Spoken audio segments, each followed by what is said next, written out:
Wait a minute. Wait a good gosh darn second. Good to see you. Porter, 1, 2, 3, 4, 5, 6. Thank you for the 30 months. When the summer drop. Wait, what? Fitting stream title. I just finished paying off my student loans. Hey, congrats. A rarity. We'll get into it, but a rarity, Connor MCB. S13, thank you for the 14 months. 1 year. Over a year. Good to see you. How the hell is everybody doing? I can't even clap with this new ring. It's too big. It's too chunky. Well, it's not that big. It's not. The fingers are normal size. The ring is big. Izaki, thank you for the 33. Just got into college. Can't wait to take out insane student loans. Let's go, dude. Keep the system churning. You got to be a part of it. Ovaltine Jenkins, thank you for the 14 months. Is today actually Saturday? This week fucking flew by. It's Saturday? I wrote the title, but I'm just now realizing it feels like way different. Aussie, say this again in like 10 minutes. Copy paste it. This will kick off a discussion, but I'm vibing first. But you just retype this because I would love to talk about this. I would love to ask you a question. All right, so just come back in 10 minutes and you post that again. Dude is streaming mid John Cena's last match. How is John Cena doing in his last match? He's fighting every Make-A-Wish kid he ever visited, right? That was his final match. One John Cena versus 100 children. I thought it was a bit of an odd choice. But what an incredible. He's tearing them apart for real.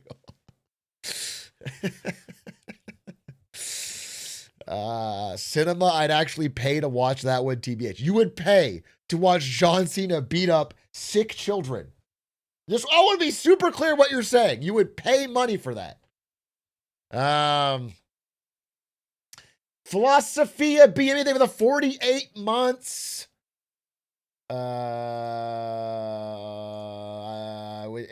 Comrade Jaeger, for the 27 months. Celebrate my beauty. Thanks for the content. Happy birthday, Comrade Jaeger. Take a shot of Jaeger for me. I watched 3 children beat up John Mulaney. Is that real? Is that when he was in his addiction phase or what? What happened there? Thank you for the 40, Evan. 64. Appreciate it. Electrics, thank you for the 5. You're thinking of Cat Williams. I'm not thinking of anyone. I have never seen anyone fight 3 children and win or lose. I've never seen that. I feel like there's no, even if you were to defeat 3 children, no one would celebrate you. And if you lose, it's also kind of embarrassing. There's not like, you don't have a lot of options. Atrioc, could you beat up 3 children for us? What age are we talking? What age of children would I not be able to win a fight? 3v1. Dude, by fucking 12, these kids are beating me.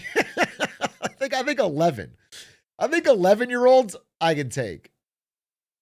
But 12?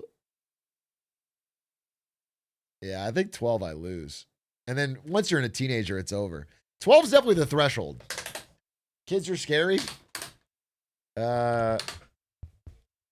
Desk is shaking. All right, I'll fix it. Ease up. 8th grade and above your cook. Which one's 8th grade? 8th grade is what age?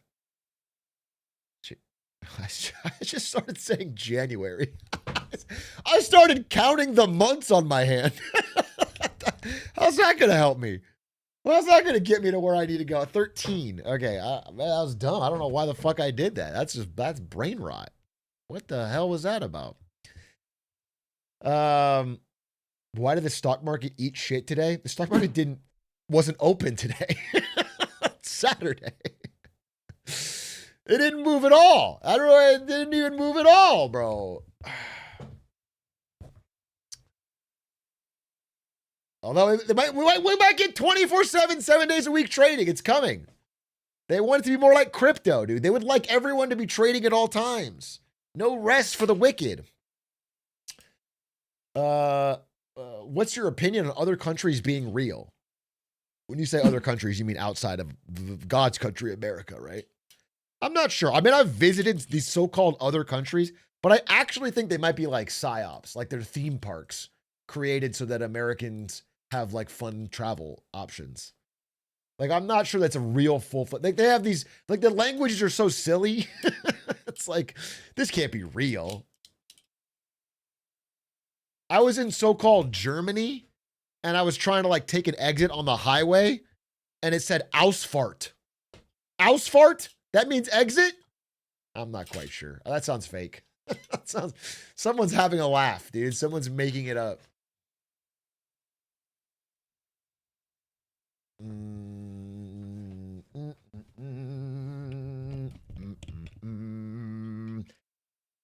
I saw some data, that net college cost after scholarship and financial aid for students has not actually increased for the past decade when adjusting for inflation. Thoughts? I guess I'd have to see your data, but certainly isn't people's lived experience, I'll tell you that. And accounting for scholarships and financial aid really disperses it between those getting it and those not getting it, right? So, would have to be a little bit nervous about that. JC1, thank you for the 39 months. Thank you for the 39. I'm flying to Poland tomorrow. Going to enjoy all the fake people at my family living in their fake apartments. I like Poland. I've been to Poland a number of times. It's a very lovely place. I think Poland is very nice. Yeah. It was a short drive from Germany, which explains why they've had so much conflict. Was a little too close to Germany, historically speaking, but when I lived in Germany, we visited Poland all the time during a time of peace. They don't call it Warsaw for nothing. I don't get what you're saying. What does that mean? As opposed to what? What does that mean? Because it saw war. Oh, I thought you were talking about me visiting it. Damn, they don't call it Peace Saw. Very nice. Hey, very nice. Very nice. Wait a minute. Well, you guys are cooking. You guys are cooking today. How's your week go? I went to Aiden's housewarming last night. Platforms like ChatGPT. Although I do think that calling it a housewarming is wrong because it's not a house. People understandably were asking, like, why would Aiden be buying a house if he's moving to Sweden in like a year? And that is a good question, and it's not a house. It's basically just a new apartment that he moved into, but we went to a warming. It's not, it's an apartment, but it was fun. It was good. Although I got some tea for you. I spent a good chunk of this party talking to people who work for content creators. There was a lot of them there. Not just some of them were mogul people who work for Ludwig, and they had the usual complaints. Fucking Ludwig never answers our messages. Okay? But they were talking to a lot of other people who work for different content creators in LA. And one little fact I came to realize was that most people who work for content creators don't like content creators. They think they're kind of whack, dude, or they don't like their whole attitude. They don't like their whole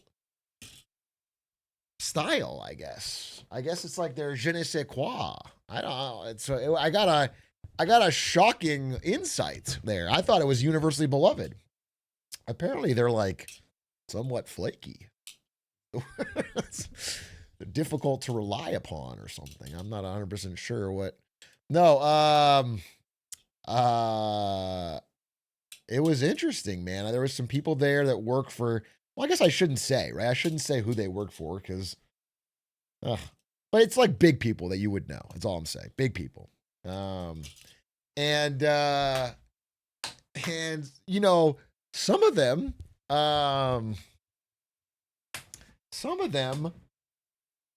the one, like there's one that I'm thinking of who I thought would be more of a lackadaisical, you know, not really focused. But instead, the answer I got was that person, right after doing insanely long, like IRL streams, goes and like, all right, we need a 3-hour review call. like, this is a younger guy. That's shocking. They're grinding. They're an insane grinder. That was impressive to me. So I learned quite a bit about some of people's working habits. Oh, and then one thing I heard that was really funny. Okay, I'll tell you this. Okay. I'm not going to say who again. I got to be careful here. I can't be going to parties and then fucking leaking all the tea. But one person said, it was like a group of 4 people who all work for content creators. Okay, different content creators. And they were all just talking to each other. And I'm sort of like in the conversation. And maybe because I have no clout, they're just like not expecting me to be a streamer. I'm like part of the conversation, right? I don't know. I'm undercover boss in this, okay? That's fine. That's fine for me, okay? Because they're talking openly. And they're like, what you got it? Like they're giving advice to each other. Like, there's like a cottage industry of people that work in content creation who aren't content creators in LA. There's like a lot of people that work in this industry that are like, I don't know, sponsor sales or cameramen or editors, or there's like a lot of people around the industry, okay? And one of them worked for one of these younger, huge IRL streamers on Twitch, right? And the other people were giving this person advice. And they were like, yeah, okay, what you got to realize is when they're blowing up like that, content creators are so stupid, they just throw around money. So get the bag now, because in a few years, they're going to like hire a business manager and like they'll never, like they're going to drastically overpay for talent. They're going to overhire.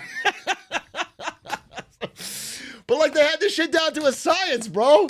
They were like, just you got to farm the salaries. You got to farm the high salaries, farm the gifts, farm the, that's so funny.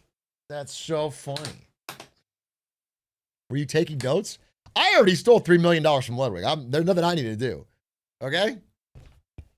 But it makes me want to check my editor's pay stubs, bro. I'll tell you that. I'll tell you that. It makes me want to check the fucking pay stub. I want to see what's going on. Where's all the money going, bro? Where the fuck? We need to do an audit. It makes you want to get an audit, that conversation. You ain't got enough motion to worry about that? Thanks, Grayton. Thanks for keeping me humble. I know you secretly believe that I have a ton of motion, but you're just saying that to humble me because you want the best for me and my success, and I appreciate that, Grayton. I appreciate that. That's very kind of you, and that is a good friendship that we have, Caught, stay humble, King. God forbid a white boy get a little motion going. Oh, another interesting conversation I had. Okay. Is anybody in this chat? This shouldn't throw anybody off. Is anyone in this chat like my age? Let's say late 20s, early 30s, and Asian. This is an important question. So let's say over 29 or over and Asian. This is an important question. Okay. I had a chat with a guy I've known off and on since 2005, Asian guy. And we were having a conversation about, it's interesting about representation in media. And he brought something up to me that I think is, like, I probably am aware of this, but it was like so crystal clear through his eyes of like how it was uniquely I think like right now it has become in like America easier to be an Asian man like trying to I don't know, date or something, because there's been a huge surge in representation of like hot Asian guys in K-pop and media and stuff. He was saying like when he was growing up, he really felt like the only times he would see Asian men in media, they would not, they would have no sex appeal or whatever.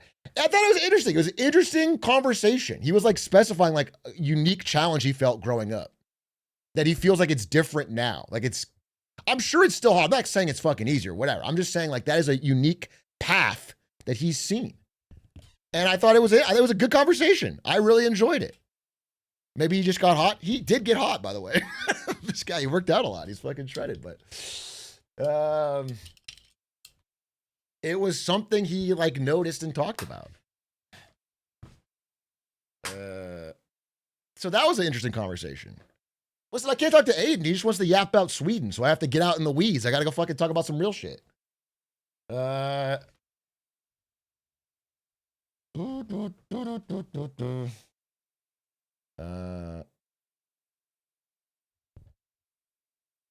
Networking King. I'm out there, bro. I'm talking. I'm yapping.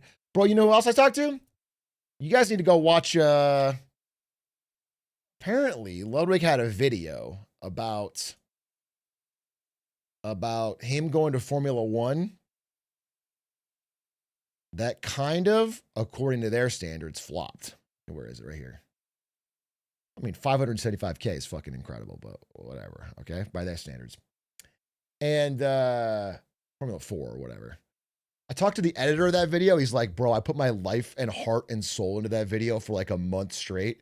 And then Ludwig titled it, I became a racist or something. He's like, I'm so fucking pissed. That shit was cracking me up, dude. That shit was cracking me up. And it's funny because I go into that office every now and then, either to work out or to see people. And he was always working on it. He was fucking like, he was like translating shit. He was making it fucking, I thought it was so funny. I thought that was so funny. I was like, I relate, dude. Because sometimes I'll put out absolute fire where I'll react to how money works and go, damn, that's crazy. And then Age will title it something stupid. He'll title it like, damn, that's crazy or something. And it doesn't even accurately describe what I'm saying. It doesn't even get the fucking point across. You know, and it feels like I'm not getting the fucking full credit.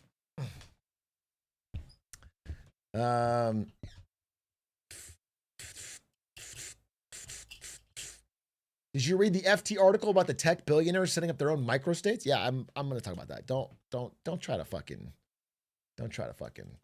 Oh, we kept running this bit, dude. We kept running this bit on Lemonade Stand where we just were like, yo, FaZe Lacey, what do you think about what's going on in Sudan? It's like, Jason, how would you fix the Ukraine war problem? Like, it just me and Ed been fucking degenerate on this. We just pick a random FaZe member and then ask them a random geopolitical question. Can I mooch off your The Information subscription? I'm poor. Yeah, let's do it right now. The Information. Did you know that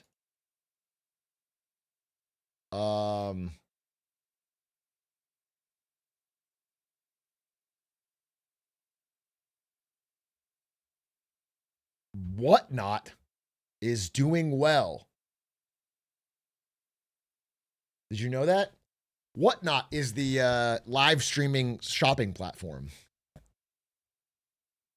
Did you know that? You talked in the stand about it? Yeah, well, I already read this article, so. Hey, ball. Oh, wait. Hold on. Give me 5 more minutes.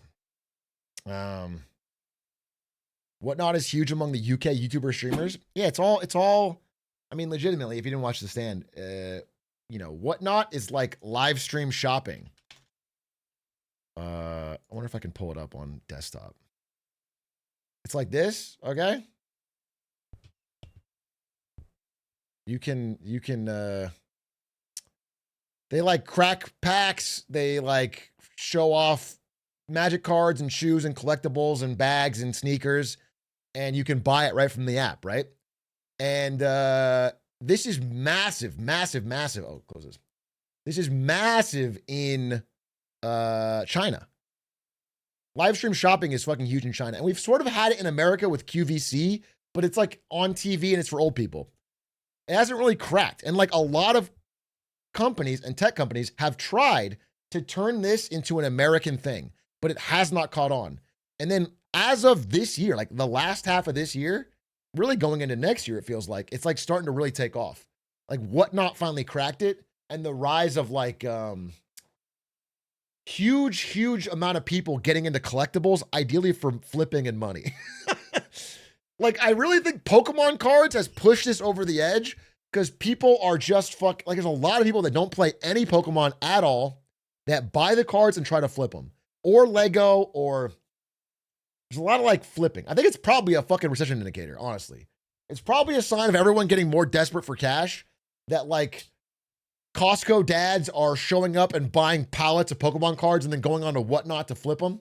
It's like, it's not a good sign, but it is happening. Football cards in the UK, there you go. Like, so it's starting to take off. And, you know, if you're like someone getting in on a trend here, this feels like the early part of a hockey stick trend that's going up. If you just look at China, because this is massive in China. We're like 2% of what it is in China. And in China, there's like the live stream shopping influencers are like as big as they're or bigger than the regular influencers. People that just show product all day, they can move like $14 million in product in a day. It's crazy. What's preventing someone from keeping the rare card and issuing a refund? What do you mean? What do you mean? Like they crack the pack for you and they keep the card and then don't. I mean, I guess you could be really scummy with it, but they already don't mind, I think. They make money by the visual of it.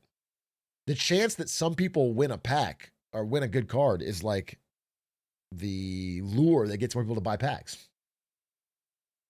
Are you going to be live stream shopping? I mean, I sort of already am with the Enron hats. The entire content of the stream is just a wrapper around my Enron hat sales.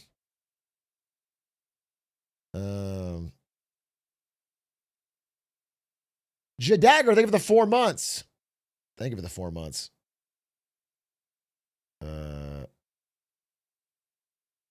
There's people doing scams with Pokemon cards and whatnot. I'm sure it happens, bro. I have absolutely no doubt. Again, the whole underlying premise of it seems to be people are like desperate for money and they're trying to find quick hustles. Whatnot seems to be feeling a lot of people trying to do quick hustles.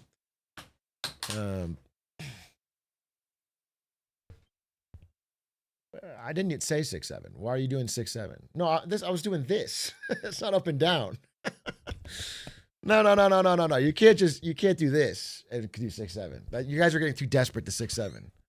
I can't do any hand motion in 6-7. It has to be up and down for 6-7.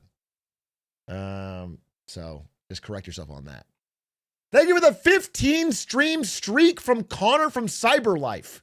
Apparently this is the max streak you can earn. No, it's not. There's a guy right below you that did 25.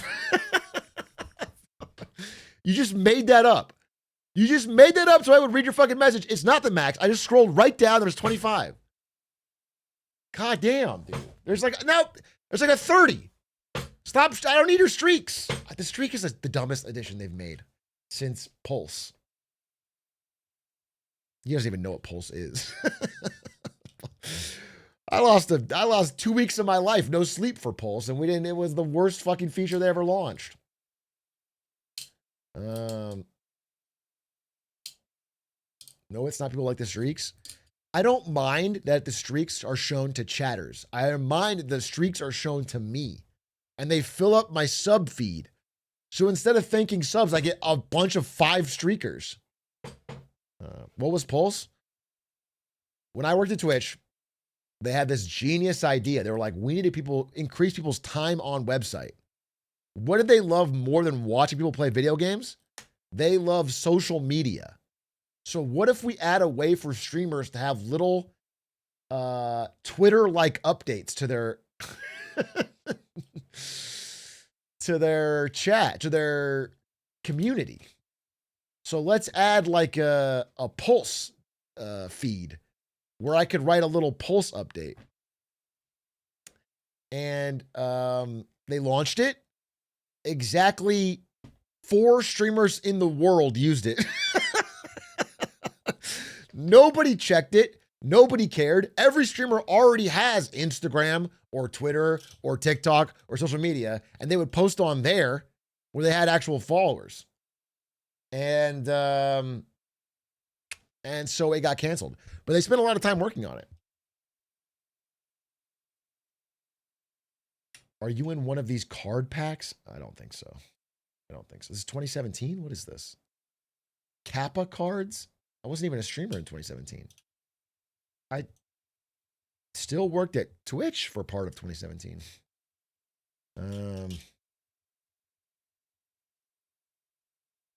Do you plan on playing Hades tonight? It's out?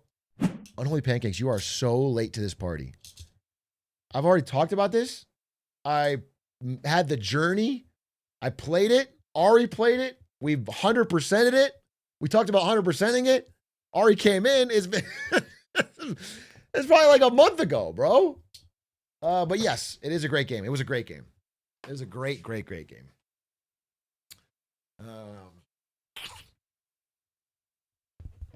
It was fantastic. Yo, Atrioc, I'm early on in a China trip with my uni friends. Super cool so far. What cities you going to? We're doing like 8 cities, bro. We're doing a massive China tour. I'm basically going wherever Xi Jinping wants to take me. You know what I'm saying? He's giving me like a personal tour of the country he loves, is what he said. He said, I'm going to show you the real China, the time you get to see. And so I'm very excited. It is going to be a hoot and a half. Just me, Xi, and a blunt. You know what I'm saying? And that's all it's going to be. But no, we're deciding which cities for which part of the trip. Because I'm going for 2 weeks with a friend, and then 2 weeks with my podcast friends. They're also my friends, but they're my podcast hosts. And I'm deciding where to split it. And by the tail end of that podcast trip, also I think Lud is going there for tip to tip China. So there's going to be some overlap there too. We might do. It'll be fun. It'll be fun. Is that a leak? Didn't he already say that? Did he already say that? He said it's an idea. Well, okay, here's what I'll say. This is not a backtrack. He definitely hasn't bought a ticket or gotten a fucking passport or done anything yet. So it is, I mean, it's an idea. I assume he's doing it. But he's made no forward motion. Okay? But that is true. That is true. That is the plan. Are you going to test drive Xiaomi cars? I'm going to do you one better. I'm going to steal a Xiaomi car and Fast and the Furious style, I'm going to Tokyo drift it on the pier onto a boat and then take that boat to get back to America, then peel off the boat and I'll have the car where I want it back in America. That's my legitimate plan. That's the best way. You have to Shanghai drift it there. Okay, I'll Shanghai drift it. Is it smuggling? It is smuggling legally, but when you do it that wickedly, they give it a pass. You guys didn't know that. Rachel, thank you for the 13 months. Thank you for the 13 months. B-Dog Swag, thank you for the 15 months. To Big A, I've been making a little extra cash with my new job, and I'm scared to invest RN. Should I buy bonds or say fuck it and buy a 50-90? That's your options. Invest, bonds, or a 50-90? Bro, your question at the end of the day is asking for financial advice, which I don't give. If I still worked at NVIDIA, I'd tell you to buy 50-90. If we're talking about that level of money, you know, a few grand, I really think at that level, having like an emergency fund and investing in yourself are better than like trying to figure out where you're going to invest. You know what I'm saying? If it's a few grand, just like make sure that you have some money set aside in case you like lose your job or something. And then invest in yourself. Like things, if you want to like take a class or you want to get a gym membership or you want to buy some books or you want to, I don't know, get a suit for your job or whatever. Like all that stuff's probably a better investment than you trying to like pick a stock. That's not a good idea. Or you could smoke that loud. You know what I'm saying? You could go to your dealer and be like, I want to chief that fucking loud. I want the top of what you got. Okay? Don't give me that stepped on shit. Do that. That's like a really fun, good use of your money. I'll just go to the gas station and fill up drums of gas to arbitrage it later. That's literally the plot of a Sunny episode. You're just... I believe they net lose money from driving back and forth to the different gas stations filling up drums. But also they blew a lot of fireballs, so it's also illegal, but that's like not worth talking about.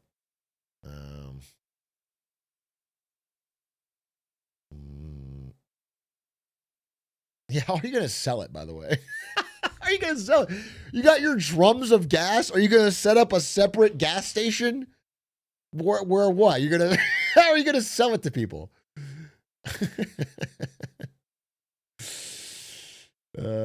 Door-to-door delivery. I see.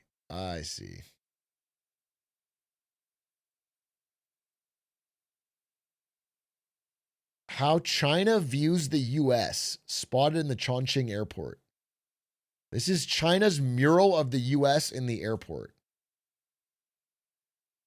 Okay. We got Martin Luther King. We got rocket ship. We have the Lakers not anywhere near L.A.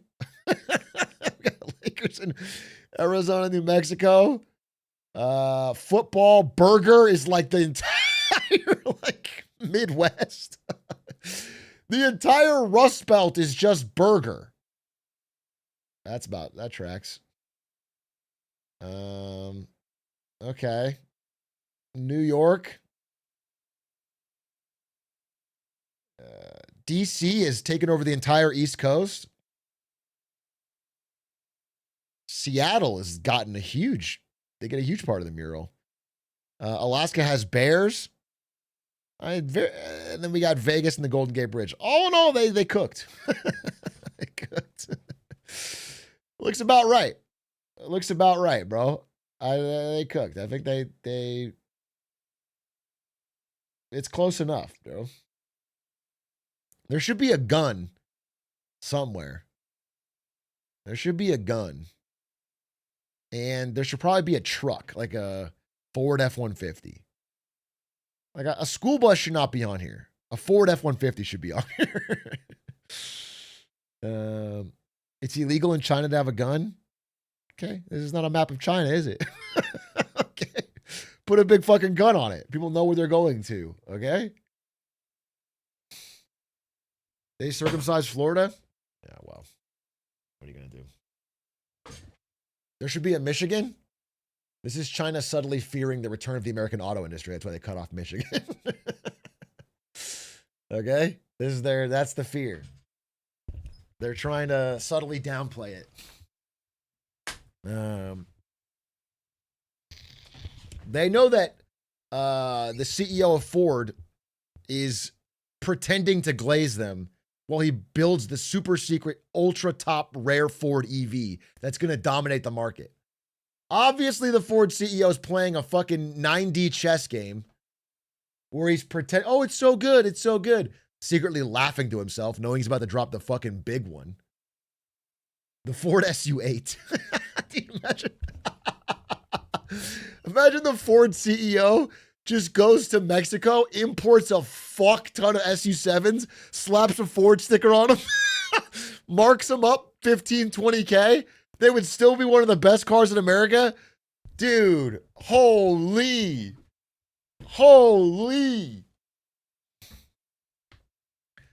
Art of the fucking deal.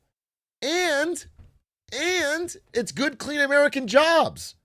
Slapping the sticker on. Wait a minute, that's actually a genius. Wait, I'm only 80% kidding. As in, there's a 20% business opportunity here where you could set up an American company, especially if you had an in with Trump, that imports Chinese EVs, but has American jobs rebranding them and selling them for a markup. And yeah, wow, that actually, you could do that. You would just need to drop ship cars. The tariff though, well, you have to import it. Yeah, you have to find a way to like, you're essentially just transshipping cars into Mexico. It's probably already happening. I'll be honest with you. Let me check right now. Chinese EV transshipping Mexico.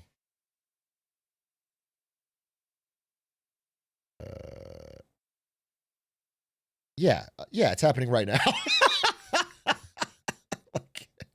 It hasn't happened yet, but BYD is setting up a bunch of factories in Mexico to trade. Like, it's, of course they're doing this. They're transing the cars. They're transing the cars. Yeah, it sounded too appropriate. It sounded, yeah. BYD is building major Mexico plants. Oh, okay, it got blocked. It got blocked. For now. But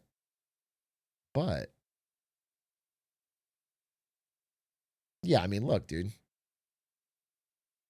Chinese car makers are taking Mexico by storm while eyeing US. Yeah. BYD. Yeah. Interesting. Interesting. Very interesting. Okay, wait, where's that guy? The guy that was here talking about their student loans. I want to talk about it.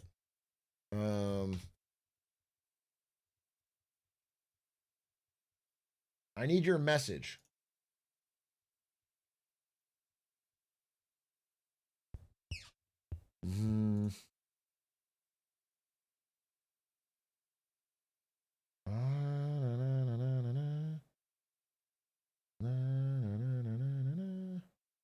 Wait, what, this is crazy.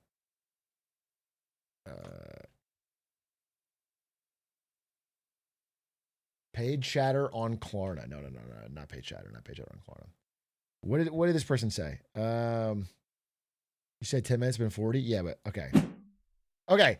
Hey, boss, back after dinner to say I haven't been paying my student loan since 2020. They'll never catch me alive. Okay, I actually want to talk about this because article in the FT today, not that we haven't discussed this happening or the idea that it would happen. I think this is a big part of the slowly all at once video, but it's happening now. It's happening now. People like this guy are just straight up not paying their loans. And this came out this morning, 13 hours ago. 9 million US borrowers miss student loan payments as delinquencies rise. And it's not just rise, dude. They're like up from 0.5% in 2023 delinquencies, like over 90 days delinquent, to now 9% delinquent. It's doubling from 2020 and like 20xing from when you didn't have to pay. So it is a serious change. And I want to know, I assume some of you are like this guy are not paying your loans. But what's interesting is, okay, so I thought that there would be some people who just didn't know, because, you know, here's the reminder, right? Here's the fucking reminder. You know, we had a decently high student loan delinquency rate, and then COVID happened, and everyone knows COVID was the greatest time of all time with no downsides. And one of the best parts of COVID was that you didn't have to pay student loans. They just completely did student loans forbearance. And you had mortgage forbearance and some rent forbearance, and you had stimmy checks and whatever. So people just didn't pay. They just got used to not paying. And if you remember the Bill Moreland, the cup of debt idea. So let's say you make, I don't know, $3K a month. As Bill Moreland, our bank reg data advisor, tells us, the banks are looking to make sure if you make $3K or you have $3K of disposable income, that you have $3K of monthly payments. Whether it's a car payment, house payment, whether it's Klarna, whether it's credit card, whether they want to fill up your cup of debt to the top. They want to make sure that every monthly payment you can fill is max. Okay? And that means like, let's say you have 2,500 already accounted for and you want to buy something that might cost 700 a month. Well, what banks will do, like, okay, well, this is 700 a month if you pay it off in 5 years. But if you pay it off in 10 years, we can get it down to 500 a month. And that'll fill you up right to the top of your cup of debt, okay? They are always trying to find a way to make sure that you can fill the maximum amount to get every dollar of your monthly payment, okay? So, in this in-between period, in this period of like 2020 to 2024, December, basically, people had an average of like, I think the average student loan payment is like $300 a month. So they had $300 less to pay. And the world was not, the banks, the Klarna, and again, part of this is personal responsibility of knowing you have this debt coming up. But understand, like, there's a massive industry designed to like see that gap, see that $300 and go, oh, that's ours for the taking. And so everyone's cup of debt went down for a bit, but it filled right back up. And that is before this payment came back. So people got houses and cars and apartments and credit cards with higher payments that they can afford, assuming they have to pay the student loans again. And now it's back, bro. As of this year, student loan payments are back. It's an average of like $300 a month, and people can't pay it. And like the quote in this article is legitimately that direct. I want to show it to you because it kind of shocked me. It's like I'm surprised this was news to them. Okay, wait, this is it. Okay. This is Senior Vice President and Head of Global Research at the Credit Bureau TransUnion. Okay? This is his big revelation on why they don't pay the debt. They don't have the money. Whoa. Holy fuck. Whoa. This is incredible. The incredible credit union revelation. They just don't have the money. But this article does dispel, because, there's been some discussion of this topic on social media and in financial Twitter. There's a lot of boomers saying things like, oh, they're not even aware the payments are back, or they don't even know who to pay their debt to. But this article, again, dispels that by saying, like, they did surveys, only 4% were not aware of payments restarting. Like, in general, everybody knows they have a student loan and they know they're not paying it. Like, people that aren't paying it aren't like, oh, I didn't know, but they're concretely being like, it's not a priority. I'm just going to assume. Okay. Now, I understand that some people are doing the strategy of like, well, if we all don't pay it, what can they do? And I like the fire. And I do think, let me just say before I like kind of purse that bubble a little bit, I do think it is kind of fucked up cosmically that we have a system that is putting massive amounts of debt that you can't discharge in a bankruptcy. It's like the most permanent debt there is on 17-year-olds during a massively changing economy where degrees are like becoming more worthless in real time.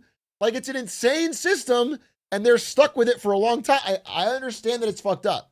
However, the consequences seem to be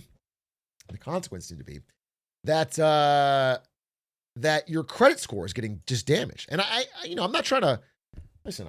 I think we all get it. This shit happens to you and it fucking sucks. If people in chat can speak to their experiences, or if you've gotten your credit score dinged this year, it would be honestly helpful in this discussion. But the way the article breaks it down is that we're seeing an average credit score dip of 177 points. No, wait, I'm sorry. 177 points from people who had super prime credit. So this is borrowers that were formerly considered prime or super prime. That means you had a credit above 720. They are being hit at 177. So again, this is back to what I think Bill Moreland really accurately pointed out, which is that during COVID, a lot of people got credit scores way higher than they normally would have because there was so many extensions on all the debt you have to pay. And if you don't have any negative credit events, that is where you have a bill that you can't pay, your credit score naturally drifts up really fast because there's nothing to really stop you from paying off your bills, the few bills you have. And so people got really high credit scores, and now student loans are tanking those, which is interesting. 800 is the club. I think credit score as like a life goal is kind of overrated. It's whatever, but it does help you for access to things like better interest rate on cars and houses and the things you're trying to get. And sorry, wait, I want to get some chat responses here before I continue. Happened to my best friend. Their credit score dropped from 750 to always 500. Yeah, this is the example I'm seeing. And so when you drop from 750 to 500, now theoretically, if you're not trying to go into the market for anything that requires credit anytime soon, maybe this is the right choice because the student loans are just not something you can pay right now. But when you drop below 600, below 550, that's when they start classifying you as subprime. And the ability to get financing for auto loans or mortgages is like way fucking harder once you're below 550.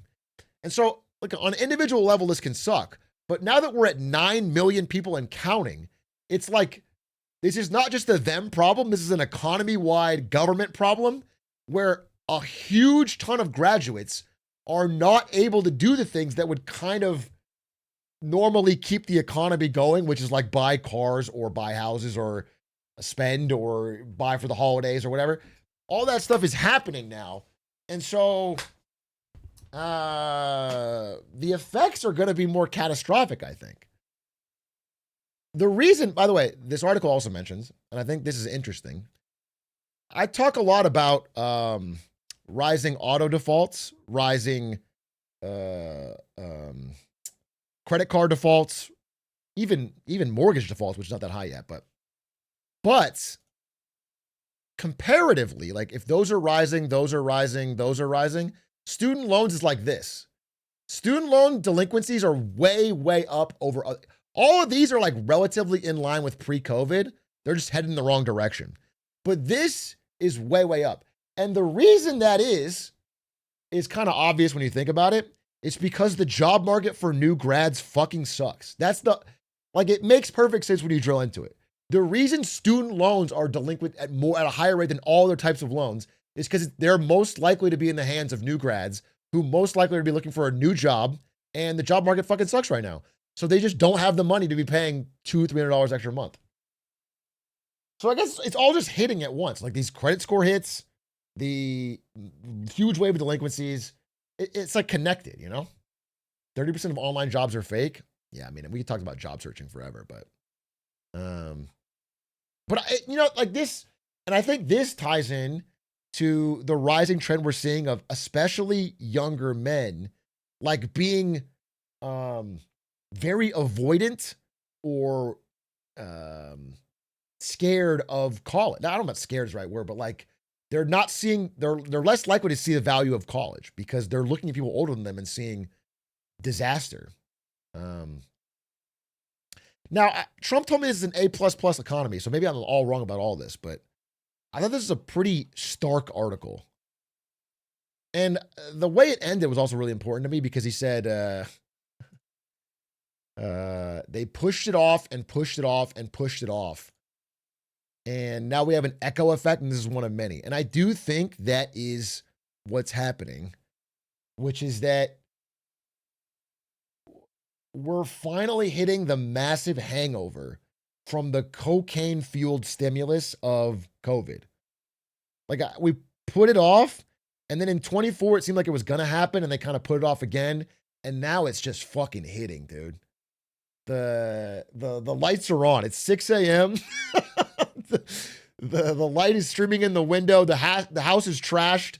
Like, the stimulus hangover is fucking hitting. And it's ripping through the economy in a lot of different ways. For one brief moment, shareholder value did go up. No, for real though. In 2021, for one brief moment, it was really beautiful. It was really, we had NFTs, bro. We had for a brief moment, we got NFTs and crypto. And this, this ties back into the Federal Reserve stuff because we mentioned in the Jerome Powell thing that, I was like, it's weird. They're doing these reserve management purchases of $40 to $50 billion a month. Like basically they're printing money to help out the banks starting in January. Why are they doing that? Well, it looks like it's because the banks have a ton of fucking bad loans.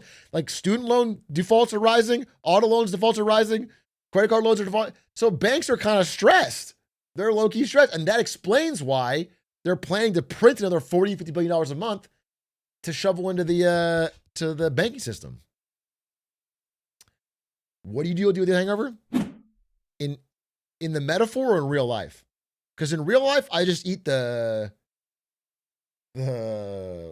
fucking most drenched street tacos I can. In the metaphor, I'm not 100% sure you can easily solve it. Like, okay. When you have a hangover in my metaphor, in the economy, there's one way you can temporarily solve it, and that's to do cocaine again. And that's what the government has always done. Okay? Can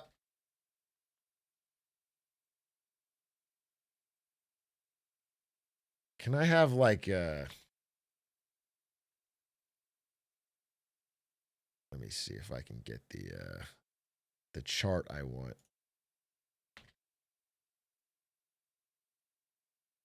So yeah, I mean, like in a simple chart, you could be like, in 2001, we had a .com bubble crash, so we printed some money to get things back. And then in 2007, we had a recession, so we printed some money to get things back. And then in 2020, we had COVID, so we printed some money to get things back. Like we can go deeper. we can have trillions more in deficit to try to like prop this back up. I'm not saying it's impossible, but it seems like we're reaching the limit of that. The last time we did it, we got massive inflation. So the ability to keep kicking the can seems to be, it's like, you know what it reminds me of, honestly? Have you ever seen that beautiful, haunting bird drug video? This thing. It's like 10 years old. It's really sad, by the way. Just a fair warning, this is really sad. But this is exactly what it reminds me of our economy's attempt to stimulate to get out of bad situations. So the lesson of this video is not you need to microdose. I think, and if Trump is watching this video, his takeaway is we need to appoint Kevin. The problem is the dollops of the yellow goo aren't big enough. Trump's takeaway is that we need to appoint Kevin Hassett to put a gigantic fucking mound of of yellow goo that he can fucking and go crazy. That's the takeaway. Not that you need to stop it and try to get actually smart.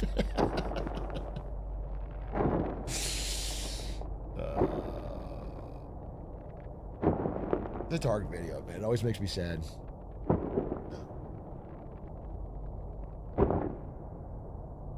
One last one for the road. This time it'll be different. Haunting ending. Haunting ending. Great video. Andreas Hickade. But I legitimately think that applies to this student loan thing and the general addiction we've gotten to government stimulus.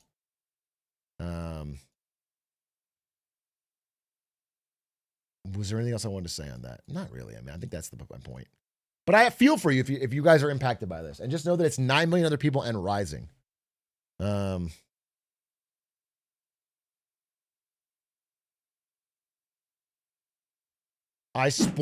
sorry, Luca. Are you being serious?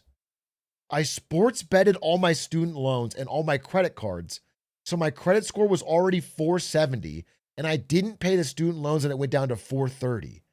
I got a lot of stuff to talk about if you want to hear it.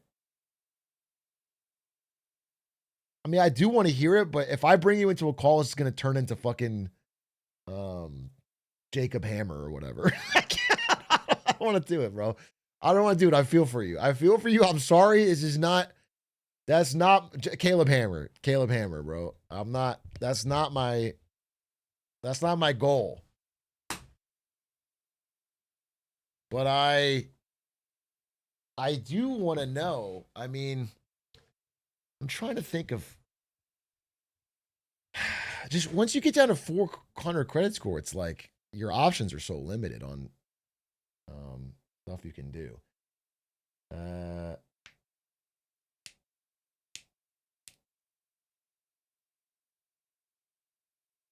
Do I pay off all my student loans now or keep making the payments? It really depends on your financial situation, right? But if the interest rate is relatively low, then you can wait. It's not you don't need a rush to pay them off. But just know that if you don't pay them, they're going to ding your credit score really hard. And that wasn't true until this year. So people aren't really noticing that. They're like they don't understand the consequences. And that's only if you can pay it. Here's the problem, bro. People want to frame this like it's like a moral choice they're making.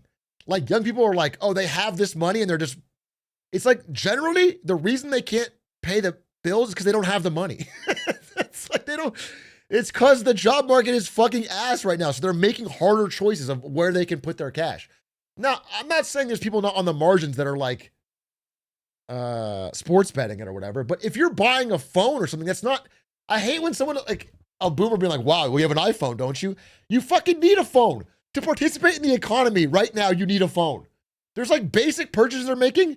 Their life shouldn't be completely fucking empty of all conveniences or anything nice.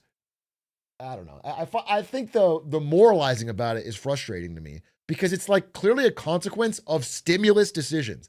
It's not like a massive amount of young people were massively different. It's like we did extended pretend forbearance for a really long time. So everyone got used to not paying. They got different bills to pay now, and it came back without a warning, or I guess with a warning, but quickly. The big issue is not the students; it's these parents that have co-signed the student loans. So I don't know the depth of this. This is a really interesting way to take the conversation. I do not know what percentage of student loans have parental co-signers, and I don't know the effect on their credit score from these defaults. I don't know how that goes. I couldn't tell you. But if it starts dinging parents' credit scores, and that's a huge number of people, that's crazy. That could be a real problem.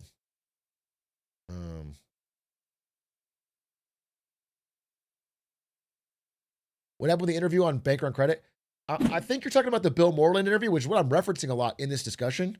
I haven't released it yet. As I've said, Bill Moreland really asked me to make sure that I didn't include a large portion of it because he did me a favor by doing that interview, and he works with a lot of heavy-duty clients, and he talked some real shit about banks.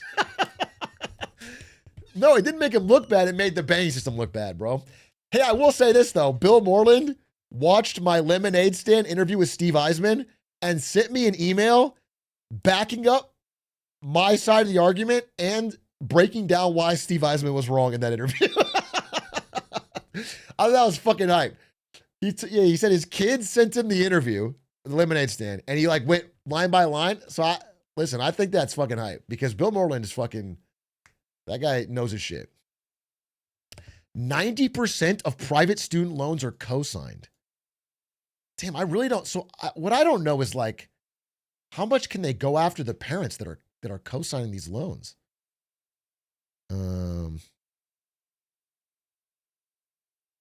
The national private student loan balance exceeds 120 billion, and 90% of it is co-signed. They take on a bit of financial risk. Not all parents fully understand those risks when they sign the dotted line. What are the risks?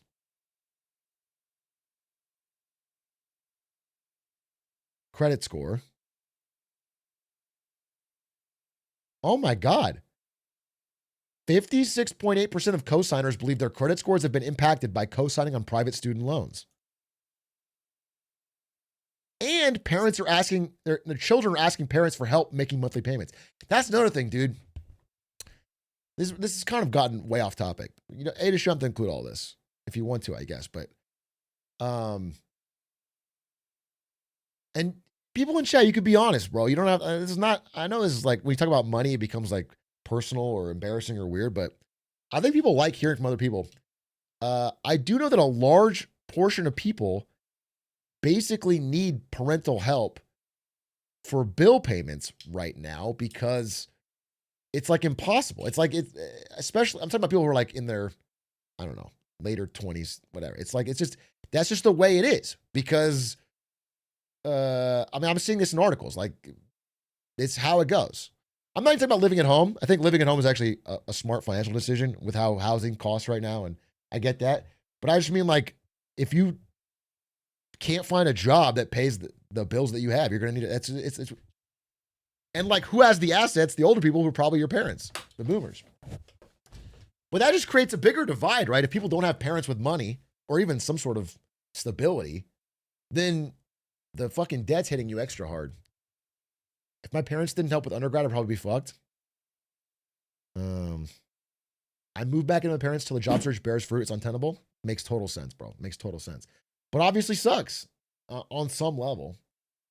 I mean, it's personal choice whether or not it sucks and personal situation. But what sucks about it is that some people are being forced into it, which is a sign of like a very unhealthy economy for young people, especially.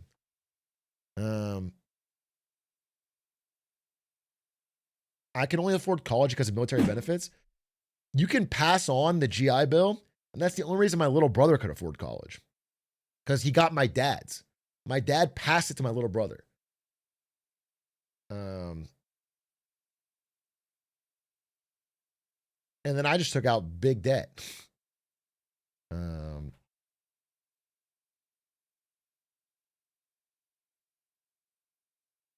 Which is kind of fucked, actually, when you think about it. Why didn't I get the GI Bill, bro?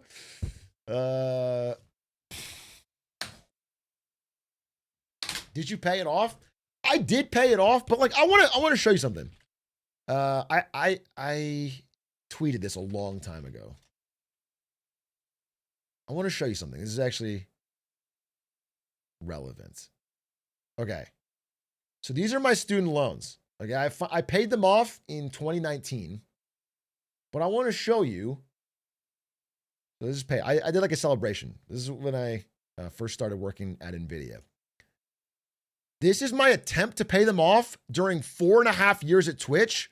Basically made no progress. And then NVIDIA obviously did it in like a year. And it's like, that was a good job. This is a good job. You could not ask for like out of college, working for a tech company in San Francisco. Like, they didn't pay me that great, but like, that's a good job. I made no progress. And most of this little part right here was from like I think I got some extra freedom from the stock, but like from the actual salary, it was like impossible. Like the interest was eating up any gains. And that really makes me think, because we're in a worse economy now. Jobs like this are more scarce. And then jobs like this are like non-existent. This is like super lucky, right? So like, how do you pay this shit off? I don't know. Having lived through it, I remember at Twitch being like, what the fuck is that? This is going to take fucking forever. So I can understand. I think it's a bad idea. I can understand why people gamble. You shouldn't do it. It's not going to help. But I can understand why people think like, they have to find some kind of like quicker way. Cause,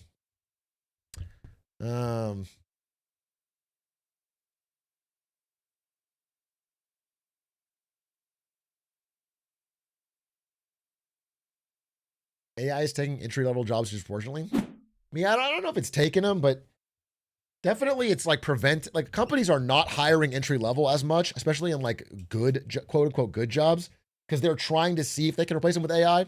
I think so far they have not been successful, but they're like waiting and seeing. Plus that and the economy is just, I think it's just bad, bro. Belts are tightening everywhere.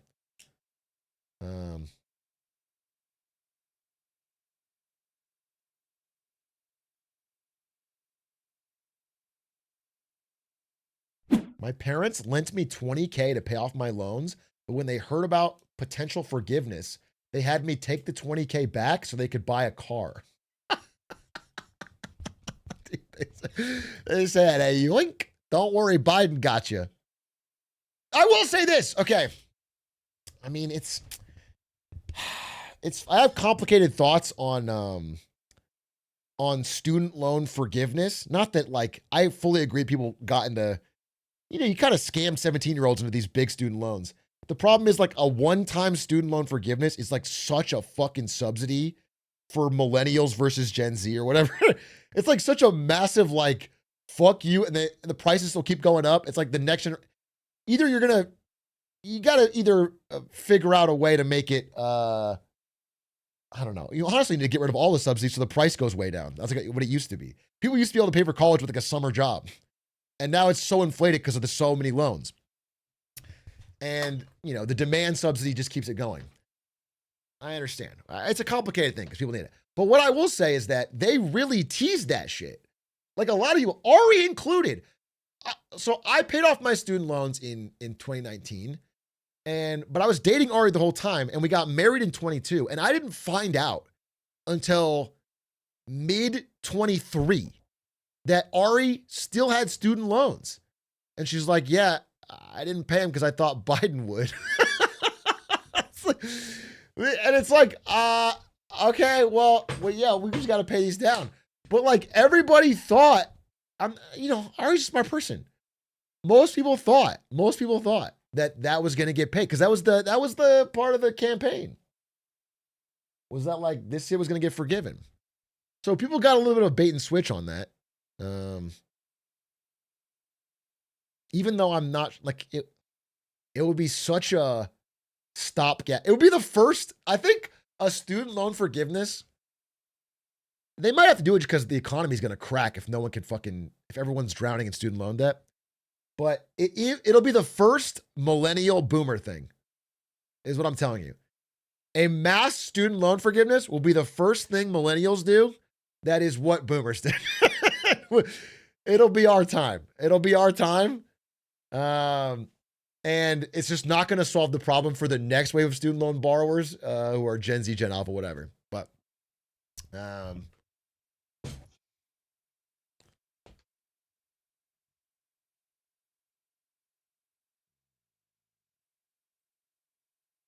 fuck Gen Alpha, kick the can. Oh no. Oh no. Canada decided to keep student loan interest at zero even after the COVID era policies ended. Government basically said they don't have the money to forgive the debt, but they aren't going to rush repayment. Yeah, but this is just extending and pretending, right? This is just kicking the can. This is just saying the problem we're having now, we're going to have it sometime. That they're just pushing it. Which is fine, I guess, but it's not. You haven't made a solution.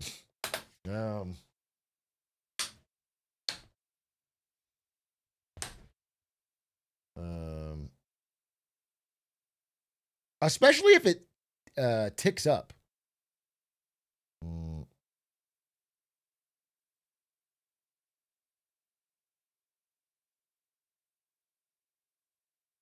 Trump administration also announced a deal to end the SAVE plan. What was the SAVE plan? It was a student loan repayment plan implemented under Biden. They just got rid of it.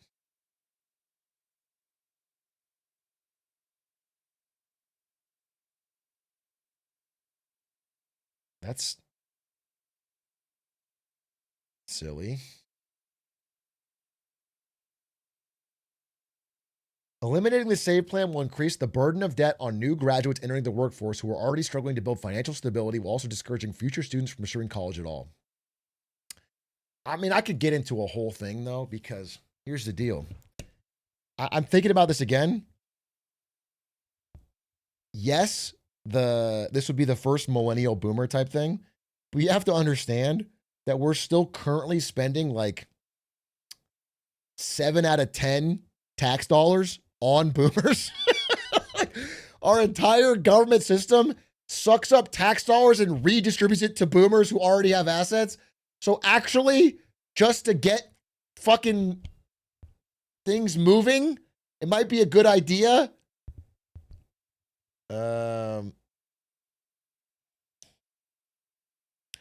You are underestimating how much Gen Z gets this as well. I'm not underestimating at all. I'm telling you exactly what it is, which is it'll hit mostly millennials. It'll hit some Gen Z graduates. The youngest Gen Z is 13 and won't hit them at all. Everyone going to college after this one-time payment will face higher prices because it creates the moral hazard among colleges knowing that no matter how risky a loan this student has, the government will eventually backstop it if things get bad enough. So they take on even bigger loans and make even bigger prices. It also doesn't fix the fact, doesn't fix the fact that no one has a job, which is the core problem here. People are graduating with debt and they aren't getting a job from the degree they got. And so that is the core problem. That is the article's main thesis. It's like hey, people know they have student loan debt. They want to pay it. They can't.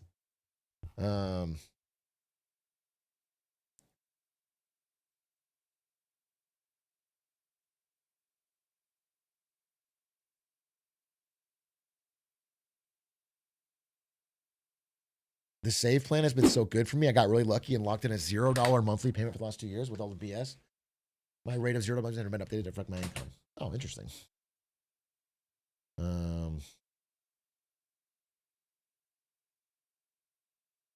If I already went to college and got a job, can I take out a student loan somehow on a PhD so I can bank it on student loan forgiveness? That's a high risk, low reward strategy, my friend. You are very likely to end up with a huge amount of non-dischargeable debt for a PhD that you aren't even doing. It seems like you don't want to actually do the PhD. You want to just take it out. I don't know about that.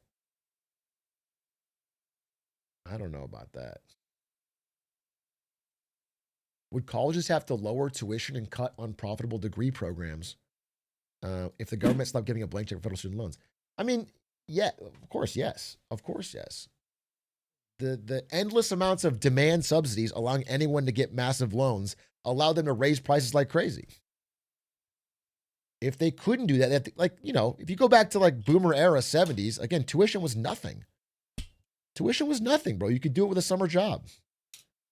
And it was because the colleges took on the risk.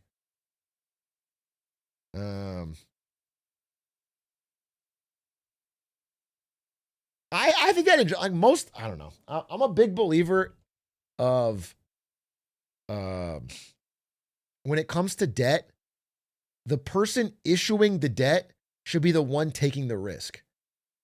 If it's the college giving you the loan, they're not going to give you the loan unless they're confident you'll get a job with it.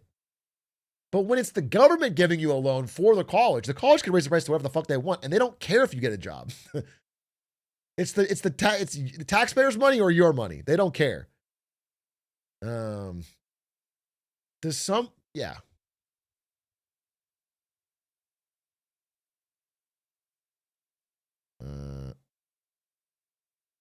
Looking at your debt, I'm sort of thankful. I mean, yeah, I had like 50K, bro.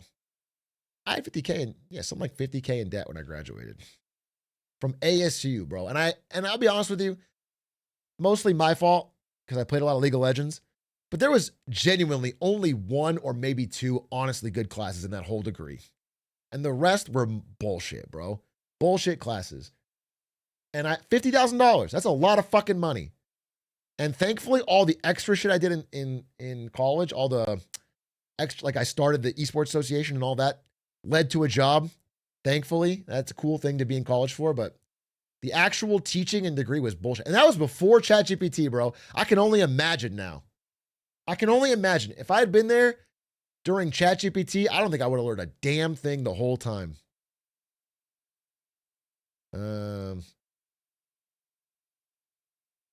50K isn't even that bad. It felt bad. I'm sure there's worse. Obviously, doctors are like 200K, right? But 50K didn't feel good to graduate with.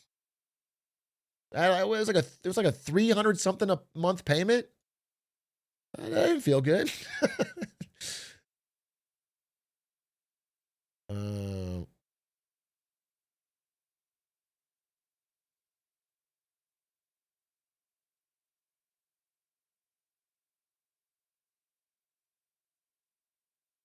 50K for me, I'm paying $530 a month. Damn, what's your interest rate? $530 is high, bro.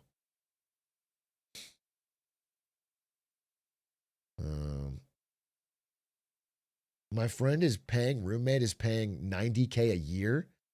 Wait, we'll run back. They're borrowing $90,000 a year in student debt. So near $400K in total after 4 years? At Princeton? I mean, that's disgusting.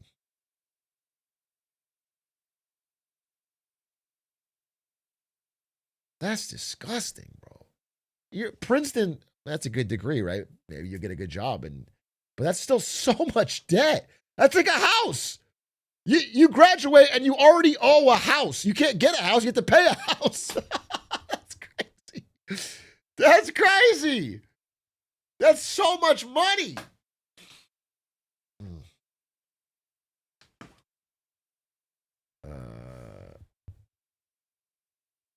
You can get a job at Princeton Plainsboro and work with house.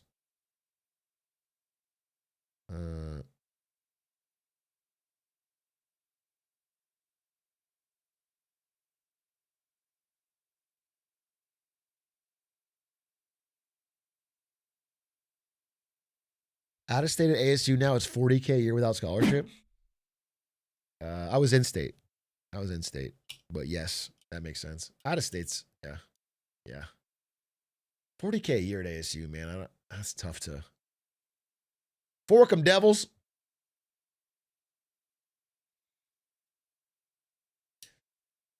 That is why ASU has some. People don't know though. ASU has some nice shit. Like it actually has nice buildings. It has nice extracurricular shit.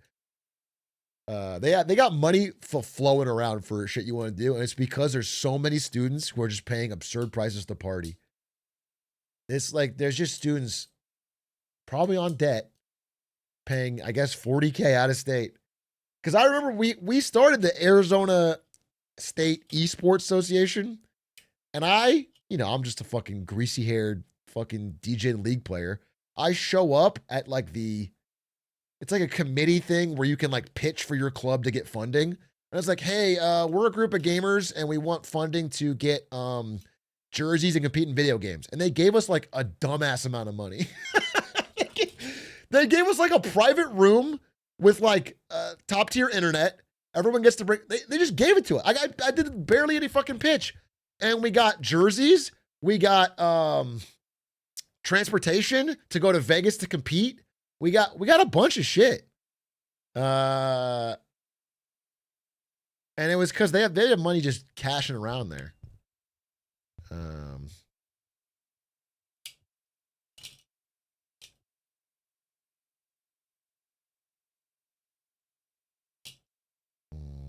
The Social Security taxes that millennials and Gen Z might never get back would be so much better used to pay down student loan debt and fund the boomers. I mean, yeah, I deeply agree with this, but I don't want to get into it. It's too deep. Hey, I wanted to watch while we're on the subject, I wanted to watch the new How Money Works. I've been avoiding it, but when it's this relevant, I can't wait any longer.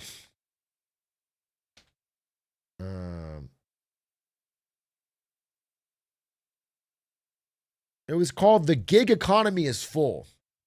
And it's just too far up my alley to avoid. I was trying to take a break, but the gig economy is full. Because we've been talking about the gig economy and how it is like absolutely the reason that unemployment continuing claims haven't risen. It's 100% the reason. But what I think this video is going to talk about is the follow-up effect, which is like, if everybody's doing gig work, what happens next? What does that mean? The gig economy has never exactly been flawless, but some recent trends are throwing off a delicate balancing act between workers and customers that might accidentally be exposing some much deeper underlying problems. On the surface, our unemployment rate looks really good right now. Sure, it has trended up slightly in the wake of a long string of mass layoffs, but by zooming out, we can see it is still hovering around all-time lows. Sounds great, right?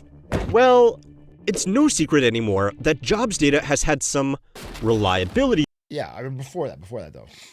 We can see it is still hovering. I just said this a million times, but just to be clear, like we all notice, it always It always goes up.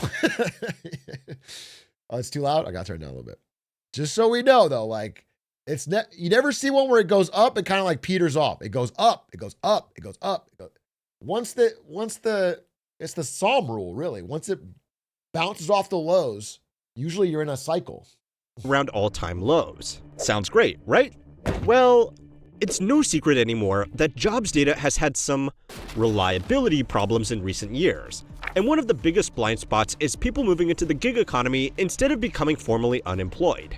For a lot of people who have lost their jobs, it's quicker and often easier to register as an Uber driver than it is to register as unemployed. Yeah. And you only really need to look at the numbers to see this is happening. According to the Bureau of Labor Statistics, over the last 5 years, the total number of people classified as unemployed has fallen by about 3 million. Which sounds good, but over that same time frame, the number of active Uber drivers has increased by roughly 3 million people, according to company financials. Now, to play devil's advocate, even if these jobs aren't the best, having readily available and highly flexible work with low barriers to entry could actually be a good thing when the alternative is people going straight onto unemployment. And we will get to that. But the problem right now for the workers entering the gig economy is that there is a rapidly growing roster of drivers looking to chauffeur around a $50 burrito and a shrinking pool of customers that are still willing to pay for it. You talk about this on the stand? I'll have to repeat myself if you're a Lemonade Stand Patreon listener, but I want to say, anyway, one thing I noticed in LA is that so there used to be a lot of money in driving Uber Black because you could charge $200 a ride. You know, Uber Black, you would get like a Suburban, you know, and you drive.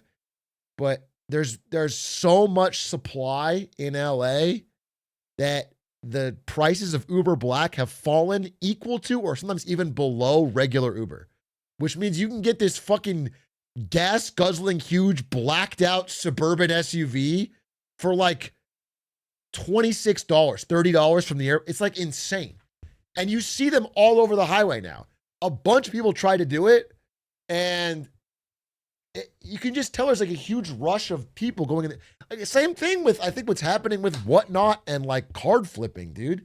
There's so much people rushing into it that it's like driving down any advantage you would have had.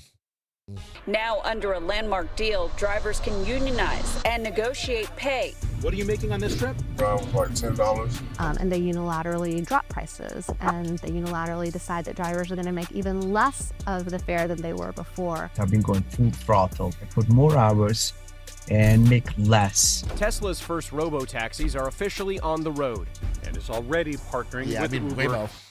A lot of the data surrounding gig work and even just regular employment is disjointed, vague, and often downright counterintuitive. Even something as simple as what it means to be employed is probably going to be different for you than it is to the statisticians putting all of these numbers together. On top of that, when you think of gig work, you are probably thinking about people delivering food or driving people around in their fake taxis. Right. But depending on which organization is collecting the data, it can also extend to renting out Airbnb properties or even people like little old me here running a YouTube channel. When a metric That counts as gig work? I don't think that's the same. I don't think YouTube channel is, I mean, our fine. You know what? I'm sort of a gig worker myself. I feel like that's actually good. It's like a bit of a class consciousness. Content creation is absolutely gig work. I guess in a way, yeah. I guess I'm really just making a distinction once you hit a certain scale, but it is, I guess. Yeah, it makes sense.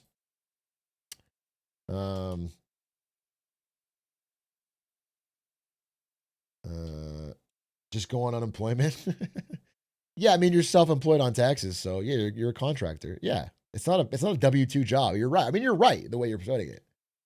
becomes a goal, it's no longer a useful measure, because the groups involved will try to influence it in a way. I'll tell you this, I don't have fucking health insurance. I'll tell you this. YouTube and Twitch are not giving me health insurance. Okay? So I better not get sick. I feel like I've been putting it off. I'm actually not kidding. I don't have health insurance. I'm not joking. I just didn't do it.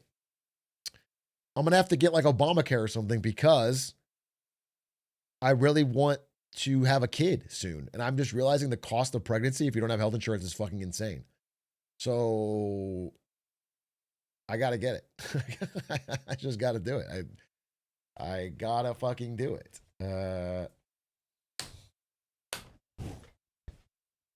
Does Ari not? No, Ari has it. Ari's an adult. She's smart. She's ahead of the game. Ari's had it. I don't have it.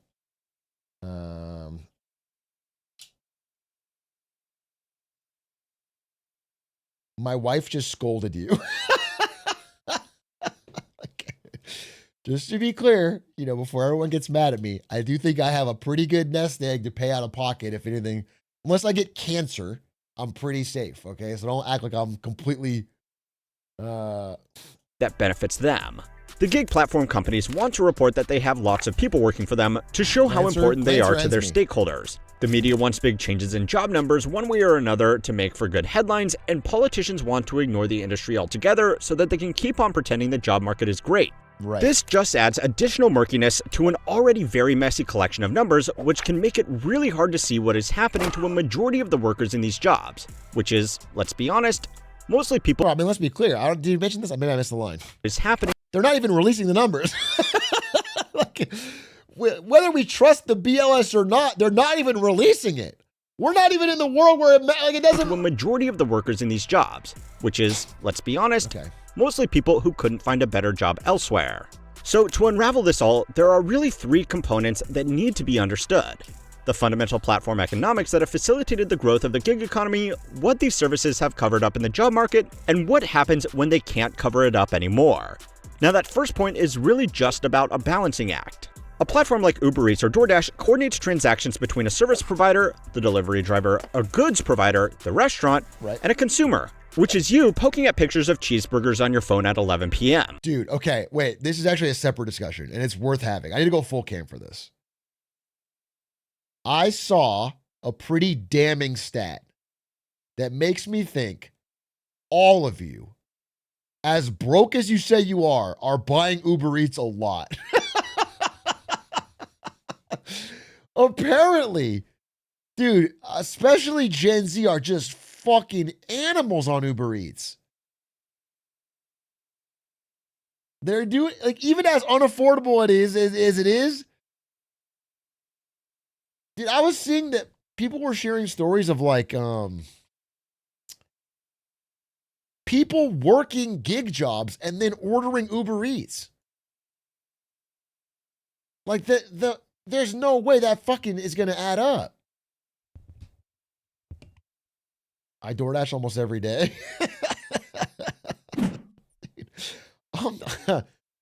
It's expensive, bro. It's expensive.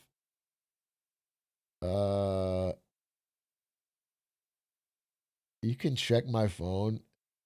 I mean, some of what people were saying was like it's the it's the whole I'm not gonna get a house, so I have a little bit extra money. I'm just gonna spend it on splurging right now. That was the mindset. It was like, I'm not gonna save for anything, so I'm gonna live a little bit better right now with convenience. And that could be it, but man, the prices have gotten truly fucked. So if you're Klarna-ing your fucking burrito delivery, that's beyond YOLO.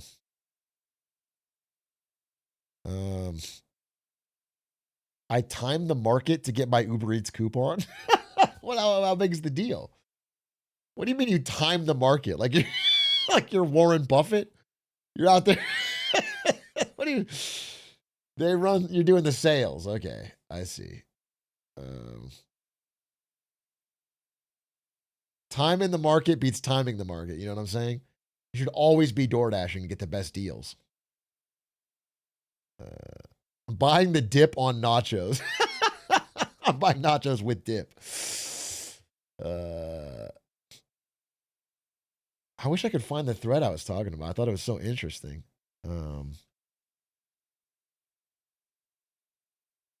DoorDash, maybe? DoorDash.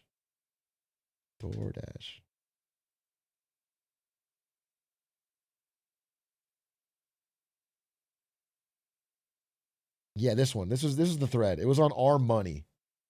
Okay, wait. It was on Our Money.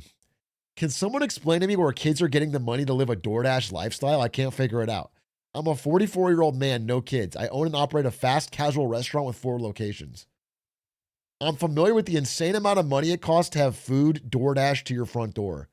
At my own restaurant, a $16 poke bowl delivered with tip is going to run you close to $30. Trust me when I tell you almost every high school age kid these days seems to be using DoorDash multiple times a week, including my own employees who I offer a free meal to when they work literally any shift. Dude, if you are working at a fast casual restaurant and then ordering Taco Bell to the restaurant, that seems crazy, bro. Just even if you don't like poke, that's crazy. That's so much of your daily paycheck. I refuse to believe everyone's tipping. Maybe they're not tipping. Maybe they're not tipping. But still, still the price is crazy. Bears. But there was a whole discussion about this. People were chiming in, explaining why they do it. I thought it was pretty interesting. And it was generally, people were saying that people's mindsets are shifting to present maximization, which is just they don't see a sustainable path for the money in the future. So they're optimizing for right now. The marginal cost of money has changed. Plus, DoorDash really reduces the friction. So you're hungry, tap, tap, tap. You're not hungry. But it is crazy to think like $30. That is a 1.5 Silk Songs. Like you can get a beautiful labor of love that took 7 years to make, or you can get a Taco Bell fucking quesalupa delivered cold, and it costs more. If Uber Eats wants to make more money, it either needs to charge you more, pay their delivery drivers less, take a larger cut from the restaurant making the food, or just do more transactions in total. In the early days of these services, they were almost exclusively focused on that last point, expanding their user base. This meant that on any given transaction, they would actually pay more to the restaurant and delivery driver than they were taking off the customer just— Dude, the glory days. Millennials, remember the millennial subsidy? Millennials in like 2014, remember those days? Fuck, dude. We got it so good. We had like free movie tickets. Uber was $5 anywhere in the city. Food delivery was fucking basically free for the fucking delivery part. Dude, we had it so good. Netflix was cheap. The millennial subsidy was goated. VC money funding our lifestyles. to attract as many of these three onto their platform as possible. Back around 6 years ago, when these businesses were still blitzscaling— Dude, I remember I moved to San Francisco, heart of Silicon Valley in 2014 for this job at Twitch. And I had, I got no money. The rent living in SF, they paid me what, 40K? 40K was my yearly, and rent was well more than half my income. I had no fucking money. I'm at this guy's house after work, and he's like, I'm like, I have to get home. I have to go catch the bus. And he's like, bus? Take Uber. And then I was like, what's Uber? Because I'd never heard of it. I was like, well, I don't know what that is. What the fuck is Uber? He's like, it's an app. I'm like, I don't want to get a fucking app. What is this thing? I was like, I don't want to get this. He's like, no, he forced me to download it. And he types it in. And he's like, yeah, click that button. A car will show up. It's $5. And I was like, no, that's not true.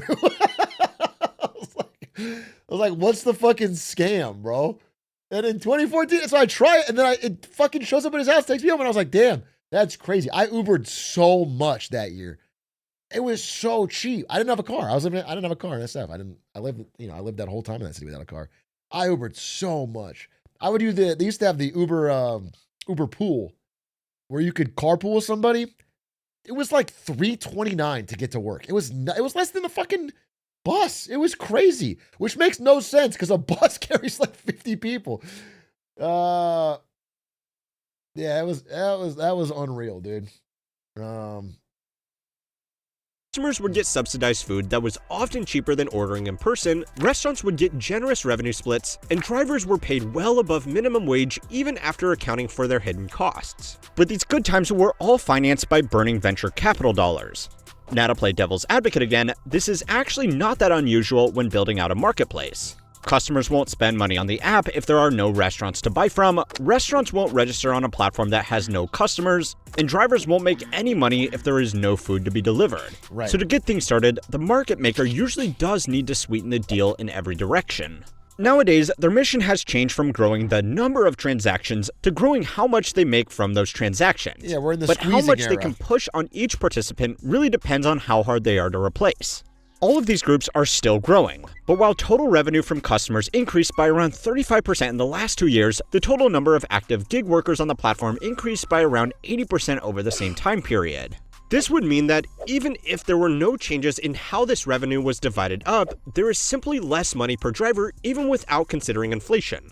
But the real point here is that drivers have become the easiest group in this triangle to replace. So it's easier for Uber to cut costs from them without destabilizing their market. That's fucked. Now, I know that this is a lot of numbers to confirm what you probably already knew. Pay and conditions for the most common type of gig work is getting worse.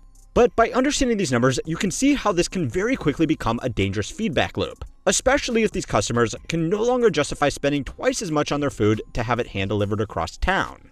Now, maybe this could be written off as pure speculation from people who have spent too long looking at company financials, except for the fact Yeah, I mean, I thought it would collapse. I thought the number of people using it would be dropping precipitously. But it feels like even people that are broke are still using it if they're young. They're still using delivery. that in a lot of markets, it's already happening, and the results have not been pretty. So it's time to learn how money works to find out what happens when there is no room left in the gig economy. This video is sponsored by Cape, the privacy-first mobile carrier rethinking what secure phone service should look like. Cape gives you premium nationwide coverage without tracking, profiling, or selling your data. It was built by telecom and cybersecurity experts who wanted a carrier designed around privacy from the ground up. Most carriers collect personal information and hold onto your metadata for years. Cape doesn't ask for your name or address, and it automatically deletes call logs after 60 days. And because they run their own cloud-based 4G and 5G core network, your data stays under their control instead of being pushed through legacy systems full of vulnerabilities. The feature that really stands out is their SIM swap protection. Instead of relying on customer service reps or pins, your number is secured with a 24-word recovery phrase that only you control. There's no insider risk and no easy way for someone to hijack your number. It works more like protecting a digital asset wallet than dealing with a phone. I have a friend who lived with me for a few months when he was struggling last year, who's 22, living paycheck to paycheck, doesn't have a car, and DoorDashed once a day, if not 2 or 3 times, and uses Afterpay on it every time. Bro, sometimes I feel like I say it too much, and then I realize I don't say it enough. It's like, I feel like I'm not, like, I don't need to say it. I feel like I should say it every day. Like, it's not a good fucking way to spend your money. It's not, that will catch up to you. Afterpay and Klarna are not some magical free money trick, bro. They know what they're doing, and they're farming you for the fees you will be paying. Plan. Every plan also includes enhanced signaling protection to block surveillance attempts, encrypted voicemail, and the option to bundle Proton VPN Plus or Proton. I used to own a restaurant that had Uber delivery. I got rid of it because it would rip us off and destroy our margin. I know that restaurants fucking hate it. I know they hate it, but they have to do it, right? Or at least they have to do DoorDash or Uber. They're forced into it because, like, that's where like a lot of huge part of the customers are. They need the business. That's my understanding. My understanding from restaurants is they would love to not do it, but they get so much more business that they have to do it, and they get squeezed. Unlimited for just $1, which rounds out a genuinely strong privacy setup. Cape is still in beta, but if you want to lock down your number and your privacy, visit cape.co/getcape and use code HOWMANY. Why would destroy their margins? I mean, Uber takes a cut, right? So if they sell you a burrito directly, they get all the money, all the upside. But if they sell you a burrito through Uber, Uber gets a huge chunk, and the driver gets a chunk too. So they end up with a lot less. Works 33 for 33% off your first 6 months. Okay, so as the gig economy platforms are playing this little game, the perfect outcome for the company in the middle here, trying to maximize their own bottom line, would be a large group of people with a lot of disposable cash who are not very price sensitive, and an even bigger group of people over here without much negotiating power who just need whatever money they can get. And oh, would you look at that? It's a statistic you are probably all getting sick of hearing me repeat. The top 10% of households are now doing a record 50% of the spending, while the bottom 60% of households are doing a record low of just 20%. This growing divide is not great. But for a company like Uber, it's been a golden opportunity to squeeze more money for a worse service out of customers while simultaneously squeezing more service for less money out of its contractors. Also, let's be honest with ourselves. A lot of that gap is being bridged by pushing for tips harder as well. For the first 3 years of the company, they didn't... Bro, I don't know if anyone's encountered this. What they do now, at least in LA, if you get a ride to the airport, the Uber driver almost certainly now will ask you for your phone number to do a private... They start like these private driving rings. Everyone's asking now. They go like, yo, bro, I'm trying to cut out the middleman. I have this thing. I have a direct-to-consumer client. It's not bad. I'm not saying it's evil. I'm just saying this is happening a lot more now. You see it a lot more. It's like, we're going to cut Uber out. I did this in Arizona. So in Arizona, I landed at the airport. I got an Uber to my friend's place. And I talked with the guy on the way, and I was like, he asked me this thing, and I was like, yeah. And I got his number. And then when I got the airport ride back, I just texted him, and he showed up. And he got 100%. I just Venmo'd him directly. So, you know, the problem is, like, it adds more risk for you on the driver, on the customer side, because there's no, like, app to track, or you have to trust the person. If you got a good vibe from them, it's fine. But it is just reinventing the taxi. Even have a direct tipping option because the company itself called the practice tacky. Today, it's the expectation, and it's pushed very hard.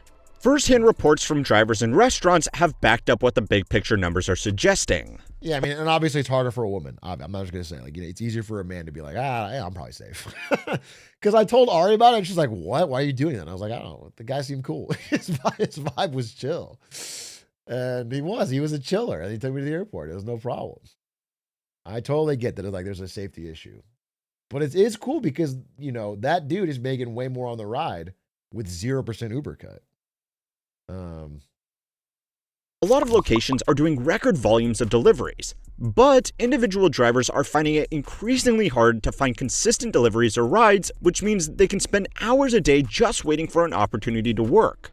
When they do get jobs, it's clear that the platform is taking a larger share of the pie. Like this example of a $64 ride here in LA, paying out just $12.43 to the driver. Of course, this is just one example, but it is a pretty damning one. Another factor that has allowed these companies to squeeze harder from every direction is interest rates. For a while, competition was actually quite fierce in the delivery gig workspace as dozens of regional startups tried to take market share away from the primary players. Today, most of them have either become the incumbents, been acquired by the incumbents, or they have gone out of business. The blitzscaling business model of burning billions of investor dollars until cementing market share only really worked in a low interest rate environment where it didn't cost much to just keep on piling in more cash. If a competitor wanted to enter the market today to offer a better service or pay gig workers more competitively, they would not only need to cover their operating costs while taking market share, they would also need to cover interest payments that would be 3 times higher than they were back when a lot of today's incumbents were doing the same thing. Now, where this could get really bad is what could happen if job losses continue. If even more people are forced into the gig economy. First of all, don't worry. We'll be back to 0% interest rates very soon. Don't worry. After Donald Trump gets Kevin Hassett, or I guess Kevin Walsh, apparently there's another Kevin angling for the throne. We'll get back down to 0%, and we'll get QE, and we'll get meme stocks, and we'll get the Uber drivers, or we'll just get a bunch of inflation. We'll see. But economy, that would mean that even more people would end up competing for the same gigs, and that's without even considering that if people lose their regular jobs and end up delivering for Uber Eats, they won't have as much money to spend on Uber Eats. Now, this process alone is actually not that unusual. It's basically how every demand-side economic downturn ever happens. Businesses lay off people, so households spend less money, so revenue falls, so businesses lay people off. Yep. If anything, it could almost be argued that gig work like this offers an additional layer of protection to people who lose their jobs, which is kind of what is happening right now. The problem is that if this becomes widespread enough, it can cover up the problem for a lot longer than it would otherwise take to realize something might be going wrong. And if things do go very wrong, the gig economy offers far less friction for this loop to spin. Typically, businesses need to fill out a lot of paperwork to lay people off. It makes them look bad to investors, and they will also need to rework internal processes to operate with fewer staff. Yeah, sure, they still do it, but it's not an instantaneous or painless process. This means we at least have time to see something going wrong before it's a full-blown crisis. For gig workers, all of this can happen instantaneously and automatically through the algorithms. Right. If the apps are getting fewer orders, drivers get fewer jobs and less surge pricing. The automated nature of their employment throws a bottle of baby oil into the mix anytime the economy loses its footing. Uber, Lyft, DoorDash, and companies like it are now collectively some of the largest employers in America. And if Uber drivers... Okay, what if I make a gig work app called Vibes, and it's a job where you show up in my Twitch chat and bring good vibes? I feel like this could be good. I feel like the vibes on Twitch are kind of shit. What does it pay? You're bringing the vibes down. So for you, 0. Those kind of questions are vibe killers, okay? And we call them in the industry vibe killers, and they're not what you want for a good paycheck, okay? So I wouldn't worry so much about your specific order. A lot of good vibers in here, though. I'm seeing a lot of good vibers, and that's good. That's all. I think the economy is going to be healthy. were counted as actual employees, it would individually be the largest employer in the world, easily beating out the largest defense departments and more traditional employers like Walmart. This is also just counting the people. Wait, who's this?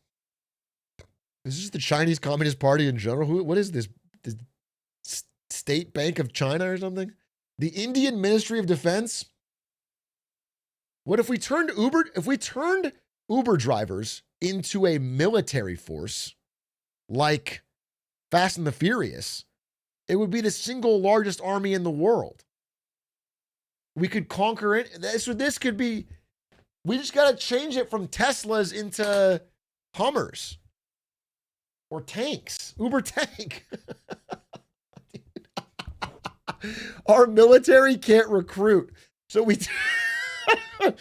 we're having a tough time getting recruits from the military right now.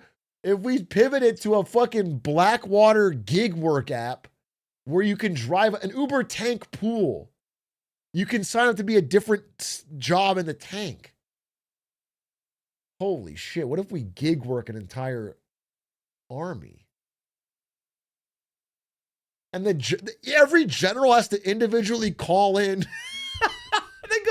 They have to open their phone and call in an Uber helicopter, an Uber tank, an Uber platoon to each area they want to attack. We can totally democratize access to warfare. This could be really big. Largest defense departments and more traditional employers. Oof, surge pricing. Been a lot of action here lately. Surge pricing. We just can't afford a full platoon to take this hill. At best, I can get you a half a helicopter and some Taco Bell. Like Walmart. This is also just counting the people working in the largest and most obvious sectors of the gig economy. We have covered the story before, but starting around 5 years ago, there was a massive increase in the number of new businesses being registered in America. Oh. Now, hey, come on. This is a big A talking point. Come on. This is a classic one, bro. I've been doing this one forever. This is a day one. There was a massive increase in the number of new businesses being registered in America. Now, spoiler alert, this was not because people suddenly became more entrepreneurial. It was mostly because people had lost their regular employment and were registering a company to do. I repeated this like 100 times because it's like a good filler. Gig work. Fiverr, Etsy, Amazon Flex, and the naughtier platforms also saw a massive uptick in people selling their services. Even the number of videos uploaded to YouTube expanded significantly at this time, according to research published in the Journal of Quantitative Description, as people were looking for new ways to make money. I mean, I remember there was stats on the number of Twitch streamers, and it hit a peak in 21, I think. It was like 3 million. It was something absurd, maybe 22. The number of people trying to Twitch stream was absolutely ginormous in the pandemic, which obviously makes sense if people are at home, but it was massive. And yes, this was just counting long-form content, as short-form would have skewed the results. The challenges faced by individuals working at the mercy of the gig economy are now well understood and well documented. But what we may soon figure out, making money off YouTube is the dream for every Gen Alpha kid. You know, boomers really wring their hands over this. But what they really should be recognizing is that a lot of kids are signing up for the absolute hardest job there is. Like they're always like, oh, why do the kids want to do that stupid shit and not want to be an astronaut or fireman? And what they're not realizing is like, if they were an astronaut or fireman, they'd have a much easier life. They're signing up to be a Valorant streamer. No, the most valorous job. No, obviously it makes sense, right? When people want to do it, but it is crazy. Carpal tunnel is real. Well, if you're a gamer, not if you react. Is that even for the people who never individually have to experience those conditions, they could still become a big problem for all of us. Dude, actually, it's so funny. That's the direction I wanted to go. Wait a minute. It's funny that people who become astronauts or firemen are now becoming part-time YouTubers.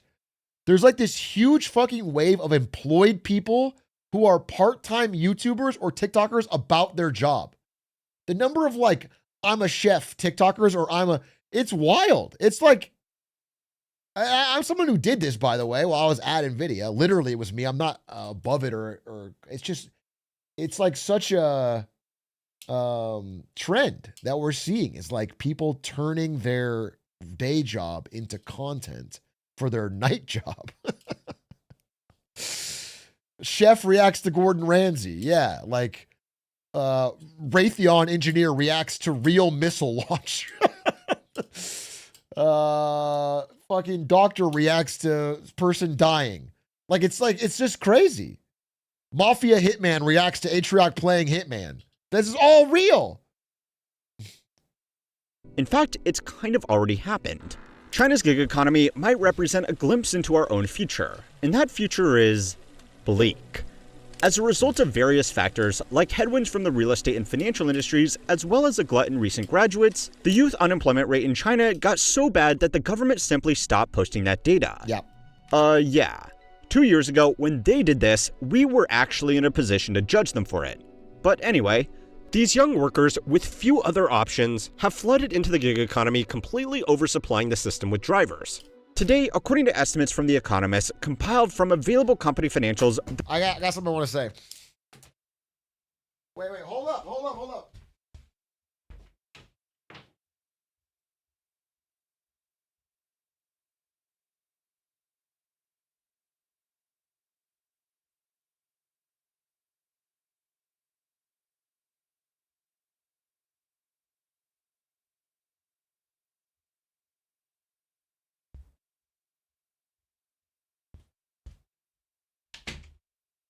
I read this book. This is a big A book club recommendation, bro. Haunting book. I deliver parcels in Beijing. This is a true, honest depiction of a guy who, over the past 14 years, worked 10 different gig jobs in China. It is someone in chat or someone in the community recommended this to me. And it is a fucking great book. It is just a real guy. He writes really simply and honestly. And this came from, he worked these jobs and he would write about them online in China on the equivalent of Tumblr in China. And they started to blow up because they were just an honest day-to-day account of what it's like working the gig economy in China, which is fucking hard. And they took off and he got published and he got a book from it. Now he's an author, which is great. And he met his wife and he moved out of it. But it's haunting, man. It's crazy. And it just, this will open your eyes on another side of China, I guess. The people working the gig work economy there's just so much competition. I'm thinking of a story from this book. He talks about how, he worked at Alibaba package sorting. So they would have to open this package, they'd have to sort it into different things, and then they would put it on trucks to ship out. And it's a pretty manual, annoying job. And you'd work insane shifts and you'd get fucking tired.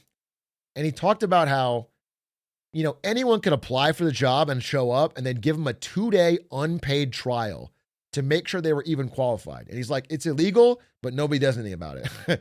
Like, they're not allowed to do that, but like, they just do it. All right. So there's 2 days unpaid trial. Okay.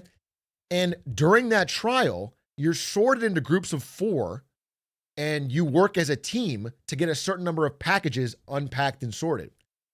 And just out of their own fucking economic need, if someone on your team was like, he said it, like if they're like an older woman, if they were like too frail or too thin, or if they seemed like they weren't good enough, you would have to bully them. They would have to like make them try to quit, because if it brought down their numbers, they wouldn't get, it's like fucking crazy. Like they would just, I mean, it wasn't like, they wouldn't be like yelling at them mean, but they would like ice them out, which is like crazy. It sounds like the Andor prison. Yeah. It's a crazy book, bro. And he works a variety of jobs. So it tracks with what I'm seeing in this stat here in this video. Lot of gig workers. There are 200 million gig workers in China, representing as much as 40% of their total urban workforce. This massive number is even scarier when you realize that just 15 years ago, these platforms didn't really exist at all. This has become a real problem in the last 3 years in particular, as already frugal Chinese households are cutting back on service spending due to faltering economic conditions. The end result is that gig workers have reported spending 10 hours a day waiting to earn as much money as what would have taken them just 3 hours in the past.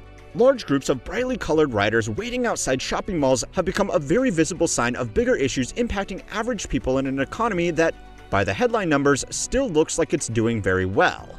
Even workers who are active for 10 hours a day, 7 days a week, are still not earning enough to afford a dignified lifestyle in the country's major urban centers where most of this work is available. In some cases, competition for work has become so fierce that groups from opposing apps have gotten into altercations with one another on the street, and that is clearly not a sign of things going well. Now, we are still a little ways behind a similar situation in most Western countries, but there are not major structural differences that mean we could. Dude, watching How Money Works, watch a video that we already watched. Oh no, fuck. The Ouroboros. The point is that this should be a scary story with a lot of things that sound very familiar, which is not great. But it gets worse. So far, all of this has been ignoring the big push to automate gig work as quickly as possible. Drivers replaced by robotaxis, delivery drivers replaced with little fridges on wheels, and Etsy creatives replaced with an avalanche of AI-generated slides. Well, this is not even a replacement. We talked about this too, is like, as someone who uses Etsy for a lot of gifts, this holiday season, I've just really noticed it's become absolute horseshit. Etsy's fucking dead. It is dead, and AI killed it. AI and dropshipping killed it. There's not like a single handmade, honest thing on there anymore, bro. It's all fucking, you can find the same thing on Alibaba 10 times cheaper. You say has been, but I genuinely have used Etsy for great gifts in the past, and it just doesn't exist. It's like it's completely dead. Sucks. Sucks. I don't know where you can get it. There's got to be people you can buy from, like artists you can buy from to get cool things, and I don't know where to get it. Unfortunately, as this technology progresses, there is really no way it ends well for the most vulnerable workers depending on these kinds of gigs to pay their bills. If the AI bubble collapses, then it's going to take a lot of the economy down with it. And the first thing that people are— Have you heard about Etsy witches? Obviously, we did the bit on Lemonade Stand where Doug bought an Etsy witch to make Aiden funnier. And it worked. Aiden is funnier ever since then. But I saw an article that said, literally, the economic downturn has hit Etsy witches because so many people are trying to become Etsy witches that it's driven the price down so dramatically. Nobody wants to pay $20 for a spell when someone else will offer the same spell for $2. Like a lot of people are just getting into like home Etsy witching. And so it's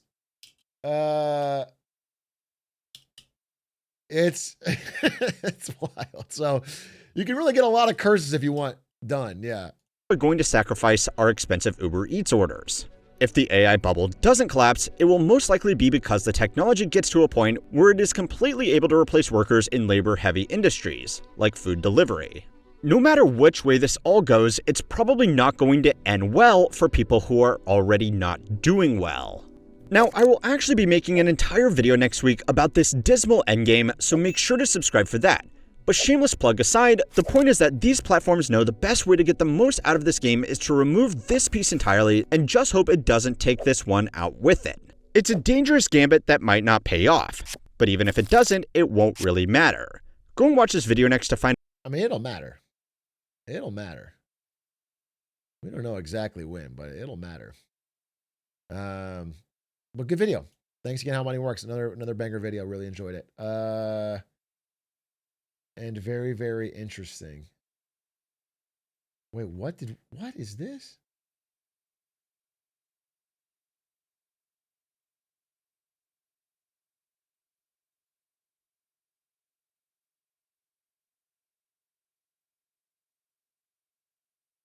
Oh.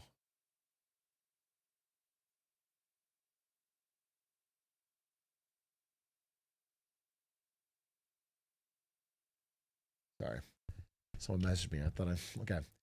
Anywho, new Jagao video. Jagao. It's Get Smarter Saturdays, folks. GetSmarterSaturdays.com. We haven't done an official one in a long time. I'm opening the field. If you have an interesting video that is not too long, not too boring, and we learn something by the end of it, it would be really cool if you posted it in chat and we can watch it together. That would be very cool. So we could learn something. Could Bronny James have stopped the Mongolian conquest of Baghdad? Stupid question. The answer is yes, of course. Bronny James is the young face of the NBA.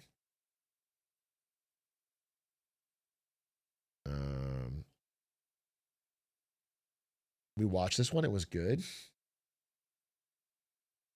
When you're the best passer ever, but the NBA doesn't care.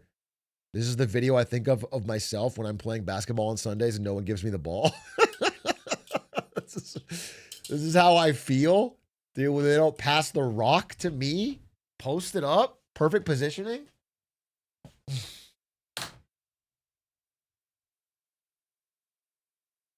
How fast is a 2-hour marathon pace?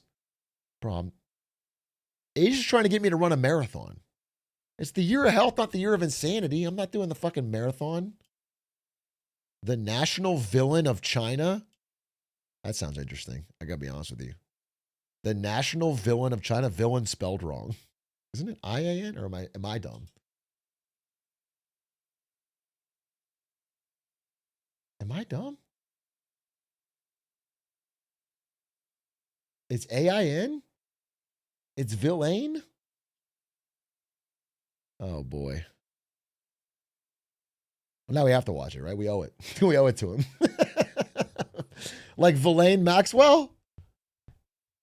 Was she bad? I don't know. She's getting released, right? So she can't be that bad. Greatest recorded speeches in American history? This actually would be a banger to watch. There's no way they all fit in 21 minutes. So is it cut down? Every one of these speeches is longer than 20 minutes. This must be cut down. Wait, let me just check it.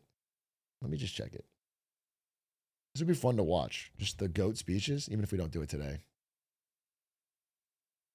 So first of all, let me assert my first. Oh yeah, it's just cut down to the fucking highlights. Wait, this is a banger video. This is GOAT. It's just 28 minutes of Donnie D. The greatest speeches in American history, and it's just Donald Trump fucking rally after rally after rally.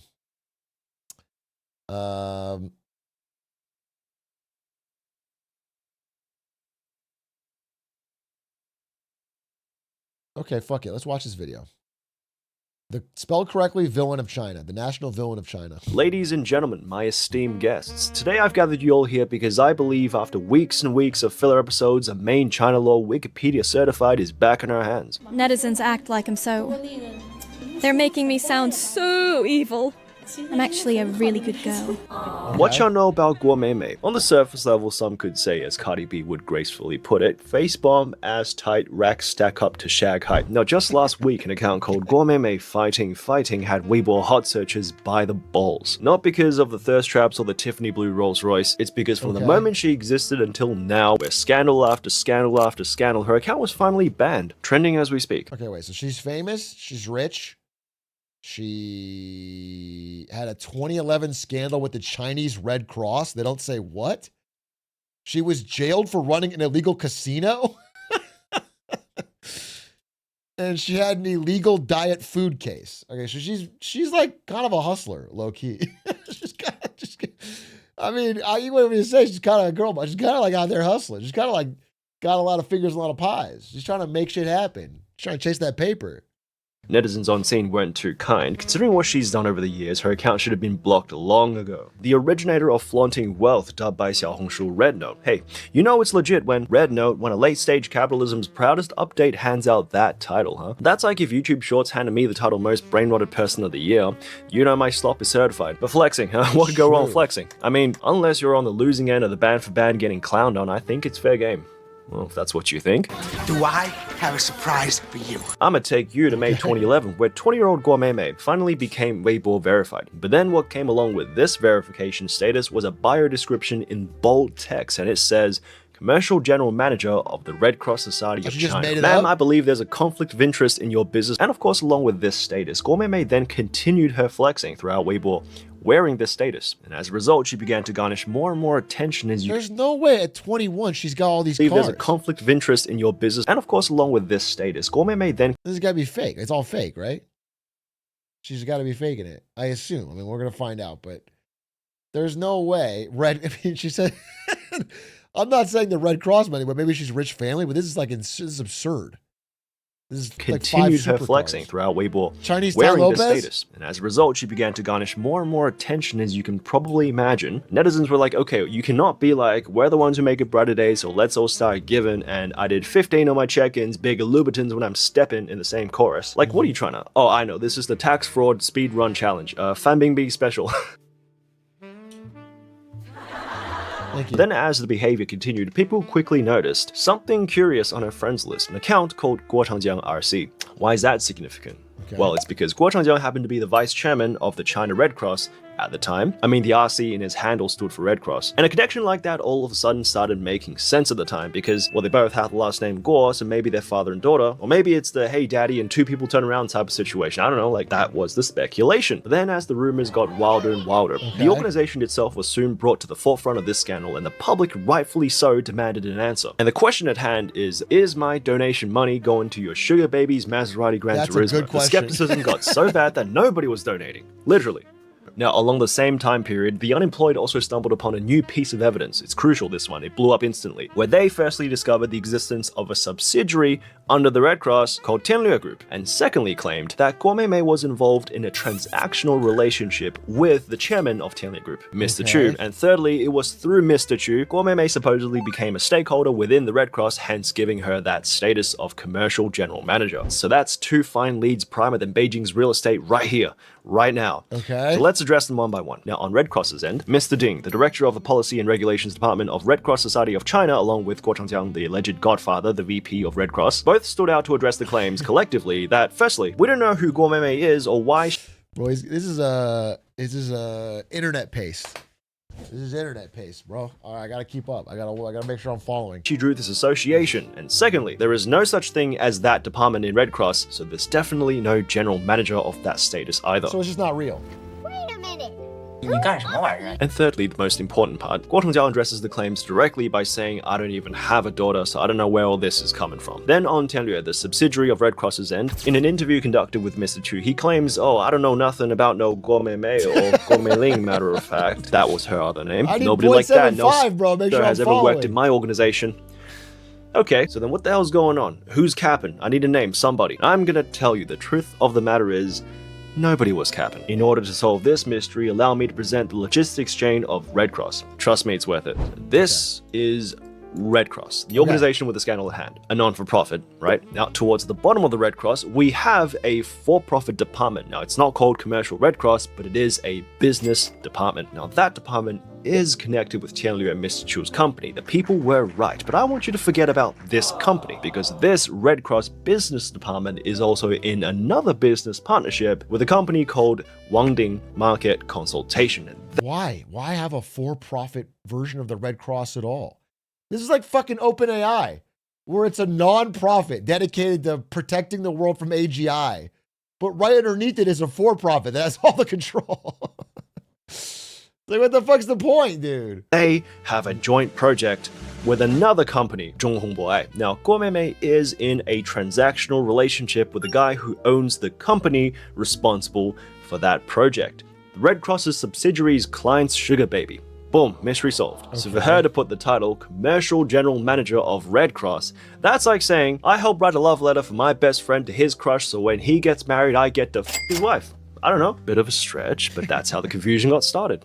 And in an interview conducted with Guo Meimei, oh well, why'd you do it? She claimed the reason for this move. Okay, so I was having dinner with my daddy. He was in Beijing for a business trip related to a company called Zhonghongboai. And because my daddy usually treats me really well, he told me to work there too. And I said, well, okay, but I'm not gonna be there unless I'm a director or something. So he says, okay then, you'll be a director. Now here's the funny thing, because she says to the why would she admit this? That's crazy. Why would you? How do you think the internet's going to react to that? It's like the most classic nepotism of all time. That's interviewer. She didn't actually take it serious at the time. But then a few days later, while she was browsing Weibo, she noticed that all her friends that she was following either had a CEO title or director title or something like that. And maybe that just made me kinda wanted to chase the title too, you know? So I changed it to Commercial General Manager of Red Cross China. To be honest, I didn't even know what my company was called. And that's an introduction she's like to Guo Meimei for honest. you. I'm flexing now. Good luck, everybody else. Hey, you know what? I bet if Guo Meimei was sitting beside me right now, she would be very interested in today's sponsor, Free Cash. Now, this will come in handy when you're looking for ways to either... I love the video. I'm going to watch it. I'm not going to watch an ad for Free Cash. I'm sorry. I'm not going to watch an ad for Free Cash. Check it out via this link or in the description. Back to the topic at hand. Now, I'm going to tell you an interesting piece of news that gives you a very good insight into the type of diabolical activities that Guo Meimei was on. Not gambling? No. I don't. This is a coffee shop. There's no gambling. I don't. Guo Meimei has known that sugar daddy, also known as Wang Jun, since August 2009. The two met through a mutual friend called Shirley whilst Guo Meimei was modeling for Wang Jun's Tibetan Mastiff Puck. Now, around the same time, Guo Meimei was also attending Beijing Film Academy because her mother believed that she was destined to be a track star in the field. So then comes Guo Meimei's 18th birthday in the same year, where she rents a mansion in Beijing to throw a good old Hollywood-style house party. And on the night of the party, she receives a brand new Cartier watch worth 180,000 RMB from Wang Jun, where they then formed the relationship the very next day. Bro was spawn camp. Guo Meimei then goes to accumulate more and more gifts from the same godfather Wang Jun, all the way until her 20th birthday, where she receives a brand new Maserati Gran Turismo worth 2.4 million RMB. Wait, and she was so good. It's kind of fun. I mean, like, I'm not saying she's behaving very ethically here, but the end of this video is going to be her being the most hated woman in China on the internet. And it's like, what about the fucking executives at the Red Cross who are fucking spawn camping 18-year-old girls and showering gifts on them with donated money? They're they're not getting fucking dragged on social media. But getting what she wanted out of that sugar daddy, as Wang Jun claims in his interview. Right after we slept together, she wanted me to buy things for her. So I gave her 30 grand. Then she goes, I want to be a CEO. To be honest, I didn't even know what a CEO was at the time. So I'm sorry, wait. What? You're a 40-plus-year-old business executive? You don't know what a CEO is? You ever heard of that? What's going on? Who was handling the Red Cross in just China? laughed and said, all right then, CEO it is. Whatever you want, baby, just name it. So comes 2013, Guo Meimei's infamous reputation from the Red Cross has put her on the forefront of so many hot searches that she was able to launch her own acting agency with the popularity she's gained. Now, That's the fucked incentive of social media, bro. You do something bad enough, it's like, you're famous. So now, it's like, all right, now you're interesting. That's crazy. Hawk Tua, bro. You get a show. Ironically, though, another Launch a up-and-coming crypto, you singer make more also money. named Guomei suffered from the collateral damage, ended up being cancelled for 10 years straight just because people couldn't tell who's who. Seriously. Till this day, if you search up a name in Chinese social media, there are still confusion on who's actually the villain. But as virality tends to go... That's crazy. Dude, poor John Hitler in the 1930s, bro. He's a hardworking family man. His name got fucking ran through the mud, dude. He just got fucking, he got screwed. Bad timing.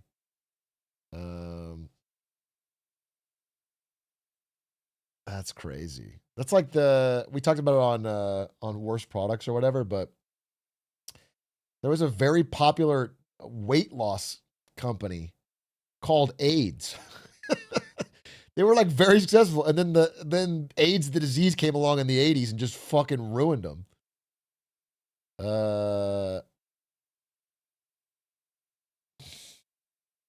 Social media, there are still confusion on who's actually the villain. But as virality tends to go, whilst all this flexing and screwing people over was a good dose of instant exposure. They could have changed the name. They did. They changed it to Diet AIDS. That was their big response. They freaked out, they panicked, and they changed the name to Diet AIDS. And then ran a whole campaign. It didn't work. You know who survived it, though? There was a lot of talk that Corona, the beer, might have gotten fucked over by coronavirus, but they kind of didn't. They kind of held strong. Corona sales still good.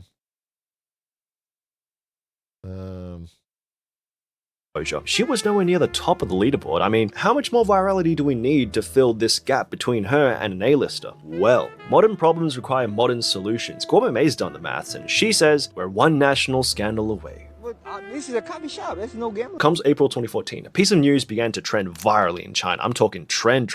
A headline that goes, Guomei racked up 260 million yuan in gambling debt in Macau. Damn. But truth of the matter is, that was just fake news, where she constructed the fake news with an industry-leading internet hype artist, Li Erchaisi, or Mr. Yang. And let me tell you what a play that was. Because the information did initially work to her favor, spreading like wildfire all across the mainland, but then here's one thing she never saw coming. But I think you and I might know the issue. Because what's the problem of spreading a piece of rumor where you're gambling in a country where gambling is illegal? The watch list goes, you're in. And within 3 months, Beijing intelligence takes out an international gambling ring during the Brazil World Cup, where no doubt the police department had the easiest week of their lives, as Guomei drew the possible connection herself and paid for me to see it. And so by August 2014, Guomei was arrested by the Beijing Dongcheng Police Department, along with her internet hype artist Mr. Yang and her godfather Mr. Wang. Now, of course, in the same campaign, Chinese officials also discovered that Guomei has been in active illegal gambling operations ever since 2000. So it wasn't fake. I mean, the number was fake, but she was gambling like all the time. Well, that's crazy.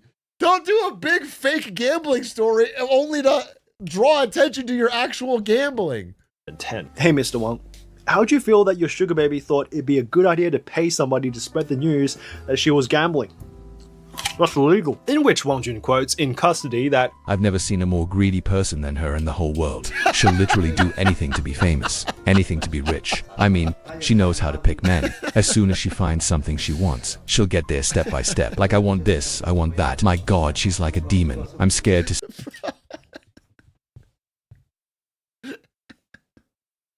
Bro, you're the one giving her stuff. You showed up to her 18th house party and gave her a fucking $30,000 watch. It's like you're so fucking mesmerized. Just don't do it. See her. Now, following this arrest, more stories began coming to light as she was forced to talk about how she got so rich. And remember how earlier we mentioned that she ran an acting agency? Well, actually, that was just a front, because behind that was an illicit entertainment business, where she would charge clients 100,000 RMB per night, where her assistant Mr. Liu exposed that he will often just show up to work the next day and there's just rack stacked up the shag height next to the bedside table. Like so then comes September 10th, 2015, the court finally rains down terror as justice comes down on her like a ton of bricks, where Guomei was sentenced to 5 years in in prison, as well as a 50,000 yuan fine for running an illegal casino ring. A little over 7,000 USD. So, ladies and gentlemen, allow us to take a quick halftime break on a little trivia. Do we think that the villainess has forsaken her old ways after serving that long line at the grocery store as sentence? Well, why don't we direct our attention once again to an official apology made by Guo Meimei following her release on July 13th, 2019. Okay. Hey everyone, it's during this period of time, I've been listening attentively to all the news and reports about me. I've never been the type of person to run from the mistakes I've made. Okay. Because back then, I was young, naive, and stupid. We've never hired such an employee. I'm sorry. I've owed this to you guys for so many years.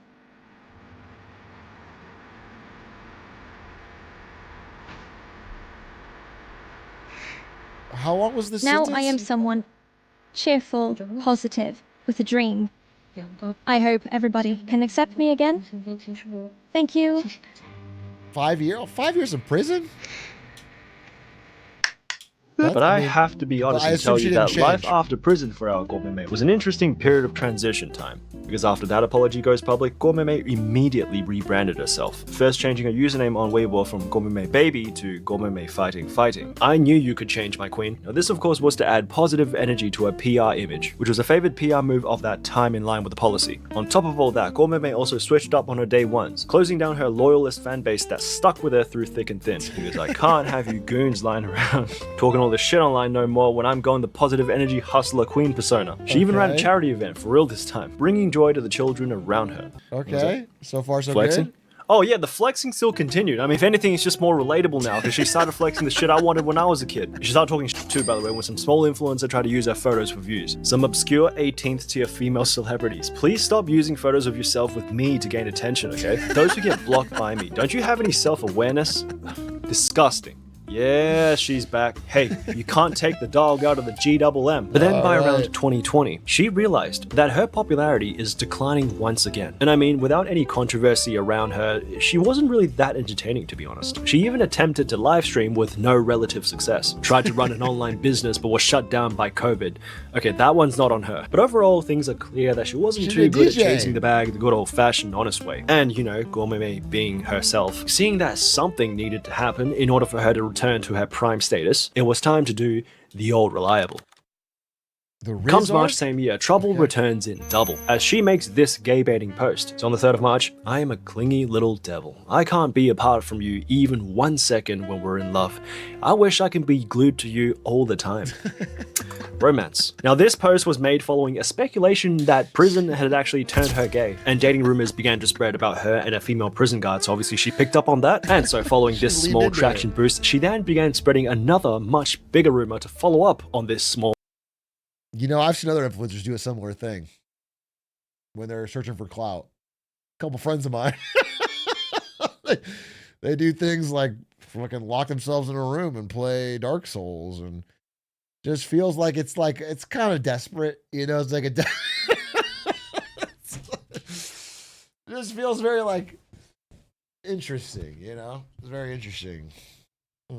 Little maneuver, and that is fabricating a one-sided love-hate relationship with another celebrity, an actor, where she claimed on Weibo back in 2014 they met in Shanghai. In the first half of 2014 through a friend's introduction. And at that time, he was just a small-time model without an agency. Long story short, I used to pay for your rent, so now that you're famous and I've been in prison, why'd you block me? Mr. Huang's PR team responded immediately. Never seen a PR department sweat so much. We don't know what she's trying to do. This is clearly a lie. We're gonna hand it to our lawyers. Guo Meimei then advances with another move by clinging tighter. Remove us from trending topics, denying our love, have lawyers handle it. Now you've lit up the fighting spirit in me. How are you going to handle it? Didn't even think it was such a big deal. Just a flash of our past. So you're getting lawyers involved, huh? Okay, just book my flights. Give it 10 days. Just wait to like drop the photo evidence. And of course, as Mr. Huang loses ground to her relentless assault, Mr. Huang's team then launches an official lawyer statement as a final warning to back off. Then on Guo Meimei's side, seeing that virality has stirred up to its intended effects, Guo Meimei drops her final response. Okay, we were merely just acquaintances back then. After seeing the lawyer's letters today, I realized the seriousness of the situation. I express my apologies. And with that little PR stunt, Satan's strongest soldier returns on her throne. As she becomes a hot topic, boom, just like that, virality's back on the menu. So what does she do with all that motion? Surely not make more money. Definitely not in a nutrition field. Is she even a dietitian, huh? Potentially detrimenting millions of people's lives. What the hell does she think? Comes October 2020, the Shanghai Pudong Police Department releases a public statement claiming that somebody is selling illegal weight loss tablets online. But no, that don't scare the GWM, so she continues to sail, and shortly after, police then conducts a raid closing down 3 factories, 24 storefronts, confiscating over 50 million yuan worth of cash, and arresting 75 people. Now, Guo Meimei claimed that one of her weight loss candy was able to make you lose about 4 pounds, whereas a whole box makes you lose 6 to 7. Oh, I know this one.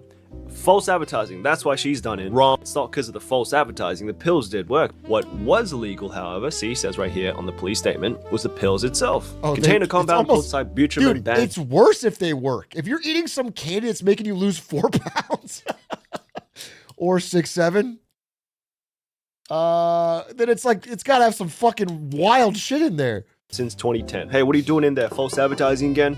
Nothing, just selling drugs. So, once again, Guo Meimei comes back for round 2 of her prison sentence, where she was given 2 years and 6 months and along with a 200,000 RMB fine. Then comes 2023, following her release in September. The same narrative was spun. I'm a changed woman now. Hey, you think YouTuber apologies are bad? This seriously takes the crown. Yeah, well, although she's public done sentiment on 7 Weibo, years on the of other jail hand, is time not at this that point. In her stupid. Didn't go 20s. easy at all, making fun of her, saying, when's the next trip back? Along with a few other things. But then, following her release once again, Guo Meimei continued to flex. It was as if this is the only thing she was born to do. Then finally, till recently, on the 6th of November 2025, Weibo launched a money-worshipping cancel campaign. You know what, I wouldn't even be surprised if this was exclusively done for her, where Guo Meimei, under the context of repeatedly and publicly promoting flaunting wealth and materialism, and then using this as a means to monetize traffic, so under that context... Dude, there's this thing happening in like the major Chinese cities, like Shanghai, where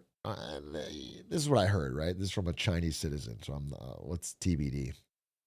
But they are cracking down.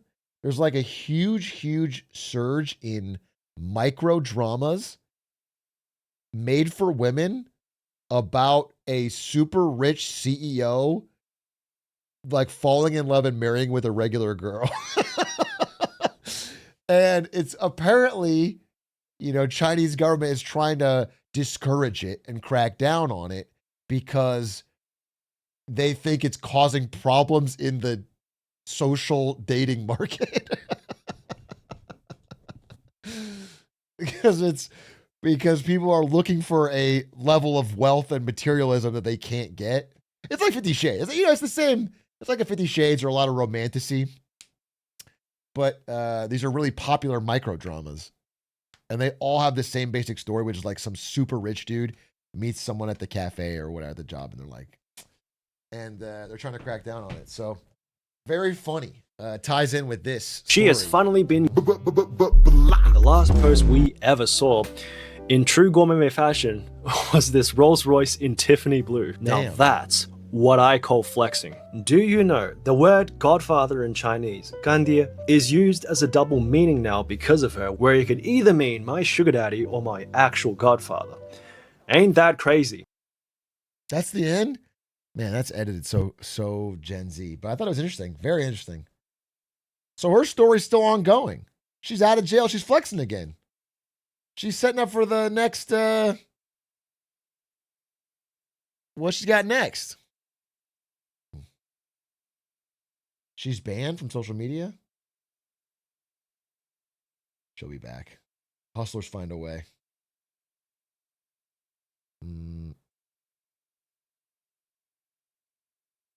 I don't know why they call it 50 Shades. I only saw 2 shades, and that guy never took a business meeting or a call. Yeah. No, you're true, brother. I don't think he didn't seem to work all that hard.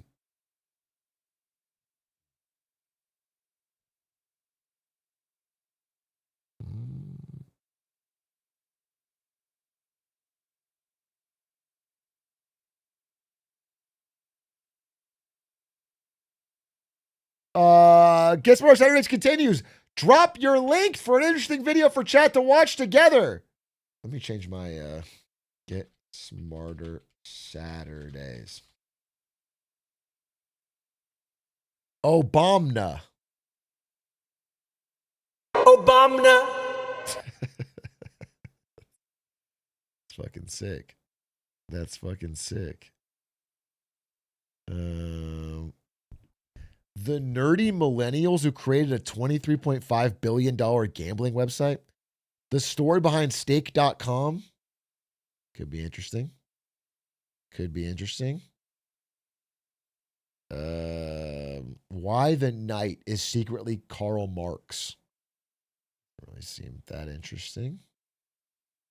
This is up my alley, but maybe too much. I'm trying to break out of it a little bit for Get Smarter Saturday. China's bed rotting obsession. Smaller channel, but could be interesting. I wonder if it's edited the same way. This is like a really popular thumbnail style now. Guy in the middle holding mic, or girl in the middle holding mic. Stuff all around and then yellow text middle. This is super popular.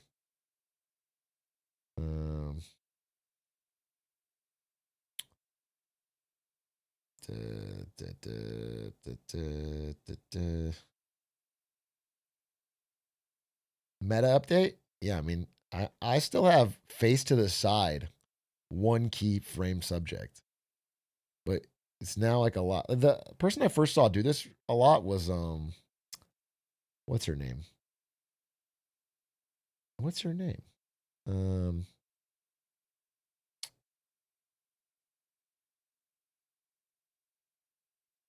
Gabby Bell. She did it, and I see a lot of people doing it now. But I'm not who started it. His fond memories of his U.S. homestay. Xi Jinping talking about his time in the U.S. We'll take you back, Xi. We'll take you back. I accidentally crashed the rare plant market. Dude, I saw an article about this. Is this real?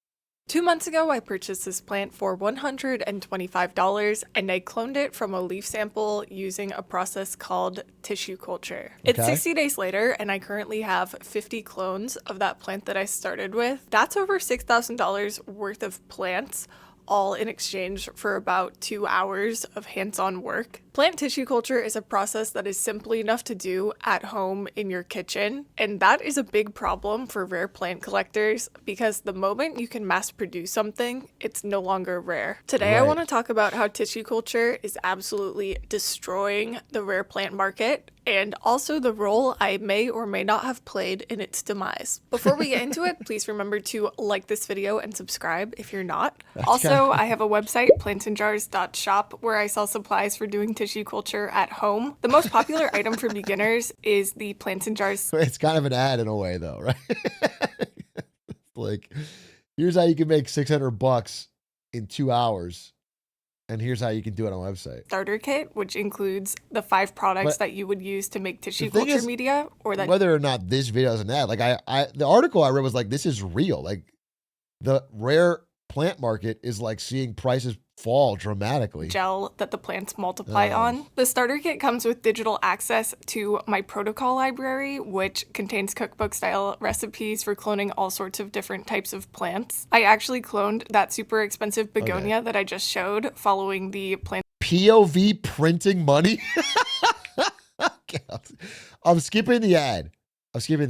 People who collect plants. It's kind of like Magic the Gathering cards, sneakers, or expensive watches. People like to collect things that are perceived as rare and therefore valuable. Sure. But unlike Magic cards, which Wizards of the Coast can agree not to reprint in order to protect their value, plants are living things. That means if you have one plant, you can pretty much always use that plant to make another plant, and then another one, and then 50 more, and all of a sudden, your $300 one-of-a-kind plant is being sold on Facebook Marketplace for $20. Okay. The ability to propagate plants is what makes the rare plant market so unstable. Prices can skyrocket when something new and cool appears, but then collapse once people start multiplying it, especially with methods like tissue culture that are very effective for creating a lot of plants in a short amount of time. If plants can multiply so easily, why did I still pay over $100 for the one that I just showed? The main reason that plants like this one, which is a begonia pink urchin, can be so expensive is because they just aren't available on a commercial level.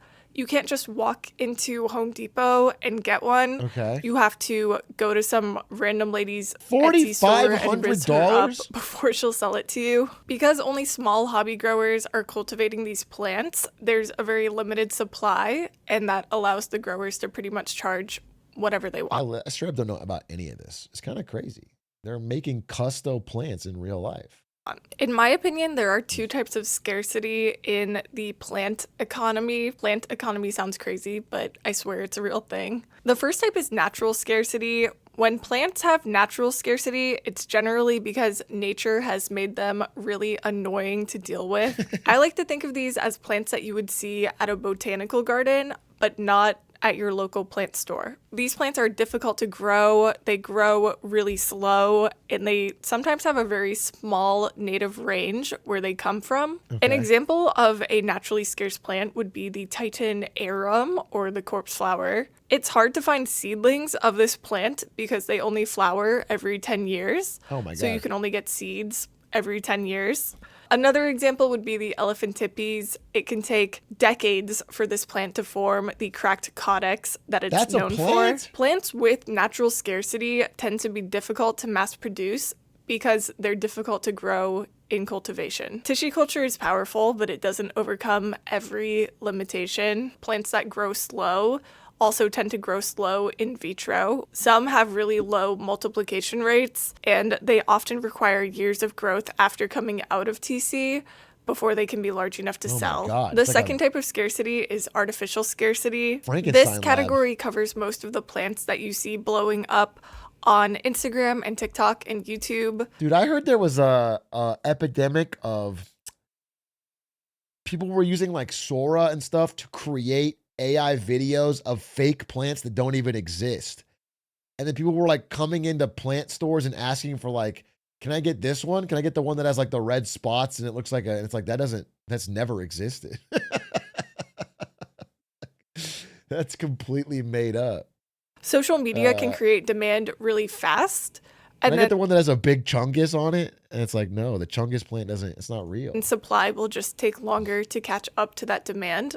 A lot of these plants are very easy to grow, and they could easily be mass-produced with tissue culture, but they just aren't yet. Sometimes artificial scarcity is intentional, and a very small group of people will control almost all of the access to a certain plant. Teruno World is a Japanese pothos grower. They have one authorized U.S. distributor who is allowed to sell their plants in the United States, and she is very selective about who she will sell to. Oh, she's going to get it. I did bid on it before she showed it, so hopefully it looks good. Wow. Okay, this nobody outbid me. Love song. When I tried to order a Teruno love song on Palm Street during a live stream, I guess she knew who I was because she immediately canceled my order and also preemptively blocked me on Instagram. Damn! So anyways, I bought one on the black market instead. Artificial scarcity can also happen unintentionally just because the supply chain is slow to catch up to demand. Even when a plant is a perfect candidate for tissue culture, there's typically a 1 to 2 year delay between the plant getting really popular on social media and the clones of that plant hitting. I am not on plant talk. Dude, all I get is like Jeff Teague basketball clips. This is why it's like every hobby has like an insane 100-layer depth of the niche. They've got fucking drama and influencers and economics and monopolies and market. Laboratories have to acquire the plant, clean it, successfully get it into. The full podcast a little stretched, bro. The full podcast they got a lot of filler, but the clips are fire. tissue culture, successfully multiply it, and then get them ready to sell. It usually starts overseas. Small TC labs in Thailand and China are very fast to react to things getting popular online and getting them into TC. A plant that will eventually become common can still feel rare during this ramp-up period, simply because laboratories aren't magic plant vending machines. Back in July of this year, I purchased a Monstera electrolyte from a laboratory in Thailand for $500. $500 for same that? plant, just like 4 or 5 months later, is now available for $250. There's a chance that this Monstera cultivar will never get popular enough to become commercially available, but I would bet that you can probably get one for under $50 in the next 12 to 24 months. Also, yes, I realize that spending $500 on a plant is crazy, but the P in Pidge is for plants, not for profits. Once a rare plant becomes widely available through TC or mass production, some sellers will still try to keep their prices artificially high. When prices were dropping for the Spiritus Sancti a few years ago, some sellers started advertising their plants as seed grown to try to position them as more valuable than clones. Today I wanted to talk about some of the issues with tissue culture plants. This is Spiritus Sancti. It's a philodendron. Yeah, but here's the thing. If you're a tissue culture plant, you could just say seed grown. It's just a label and no one check. It's like fucking half the labels they put on food, bro. There's no... One of the rare ones out there. And if you look real close, you'll notice how we have a radial growth pattern. Now, nobody wants that. This here is an example of a seed-grown Spiritus Sancti. Now, as... Nobody wants that. Walking into someone's house, seeing their plant, noticing the radial growth pattern and vomiting, projectile vomiting all over the ground. What a disgusting fucking plant you have there. Is that a tissue culture broke bitch plant? I'm leaving this house party immediately. As you can tell, it has all the features that you're looking for. You got balding in the front, party in the back. We call that a skullet. That's the key feature that you're looking for with Spiritus Sancti. You can only get this out of a seed-grown Spiritus. You can't get that out of tissue culture. A lot of people have very strong emotions about tissue culture plants versus seed-grown plants. The main difference is that tissue culture plants are all clones of each other, so they're all essentially the exact same plant. Seed-grown plants can look a little bit different from each other because advertising as seed grown or from a good mother is real. No, I know. I mean, it's every industry has that. You know, that's like, it's not Lucky Strike is toasted, you know? It's like, it's just a marketing. It's like finding ways to differentiate so you can charge more, so you can find a, yeah. It's what diamonds do to stop lab grown diamonds. It's like, she won't accept your marriage proposal if it's a lab grown diamond. You want a true, authentic diamond, a real diamond. It's just it's a natural human response to try and protect the economic value of a good. Seeds are a result of sexual reproduction, which mixes the DNA of the plant in unique ways each time. The marketing around seed-grown plants is very similar to the marketing around mined diamonds. The diamond industry has tried to convince people that mined diamonds are superior to lab-made diamonds, even though they are chemically exactly the same thing. And as lab diamonds became more popular, prices for mined diamonds have actually fallen as a result. Not because mined diamonds have gotten worse, but just because there's a cheaper, equally good alternative available to people. Personally, I don't really care whether a plant in my collection came from... And that's why, because I can no longer buy blood diamonds from Africa, I just buy gold. Because I want to make sure there's a lot of conflict in whatever I'm buying.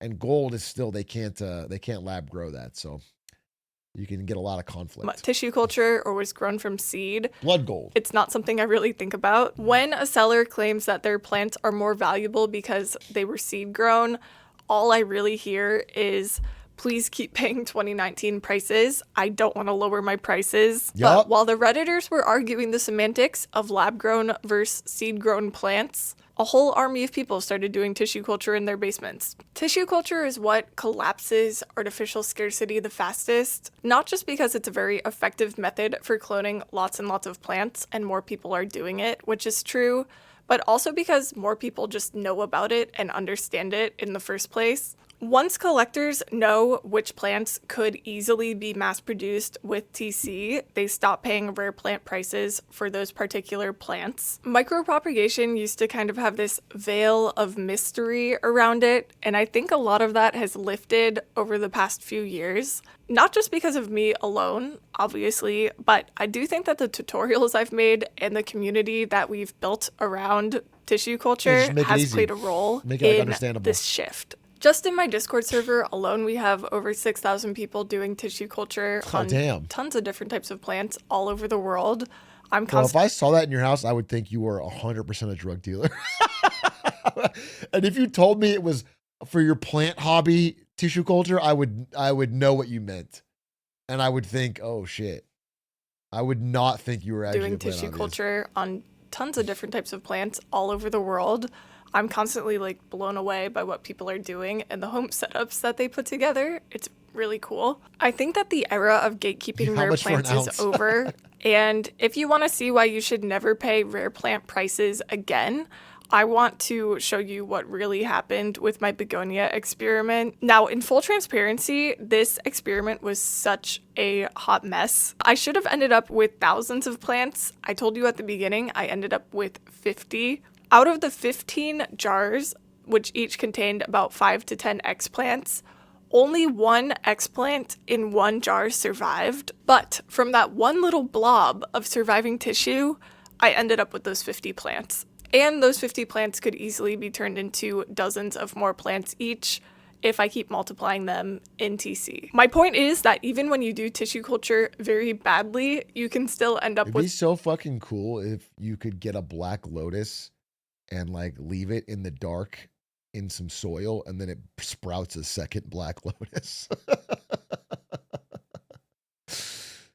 If you could just like fucking start multiplying first edition Charizards in your closet, dude. It's a lot of plants. It's a very powerful propagation tool. The last thing I want to say is that I've seen people talking online about how they feel about tissue culture, and a lot of people have some negative things to say about it and how it's affected the hobby.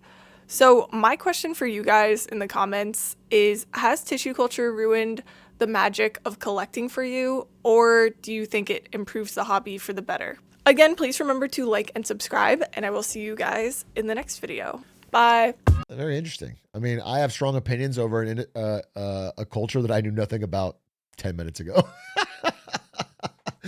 I think these whiny fucking Redditors shouldn't be trying to clamp down on new entrants. Let more people have access to more plants. But I literally just figured out about it 10 minutes ago. So her channel is Plants in Jars. It looks to be pretty big. 2 months ago. This video got 700,000 views. She's got 175K subs. All about plants. That's her biggest video ever, though. Pretty wild indeed. Pretty wild indeed. This is a video called The Biggest Ship in History. There's no way it's bigger than the Eiffel Tower.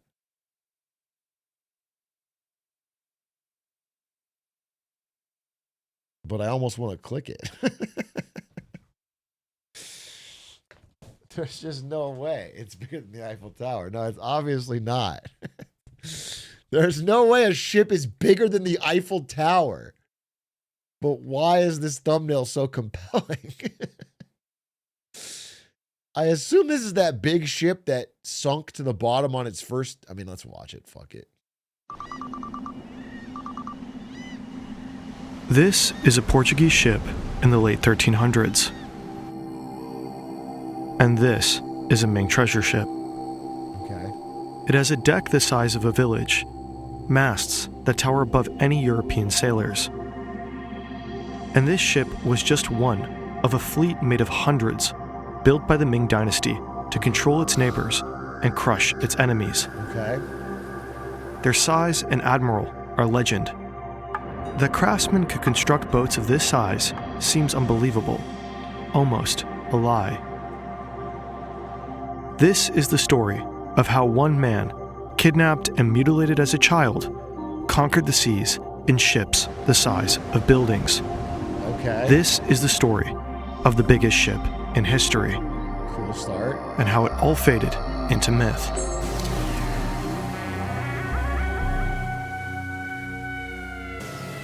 A 10-year-old boy lives in Yunnan province. What? Did they hire the mouthwashing guy to make this? Land controlled by Mongols. They are the enemies of the new Ming Empire. The boy's father is a minor official in the Mongol administration.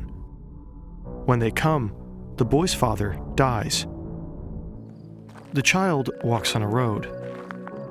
On it, he encounters a Ming general. Okay. The general asks, "Where is the Mongol emperor?" The child thinks, and then tells a lie. He jumped into a pond. Okay. The general looks. The boy looks back. Clever, the man thinks. They capture him and bring him to Zhu Di, the fourth son of the founding emperor of the Ming dynasty. Okay. But first, the boy must be transformed. Before he can be brought close to power, he must be remade.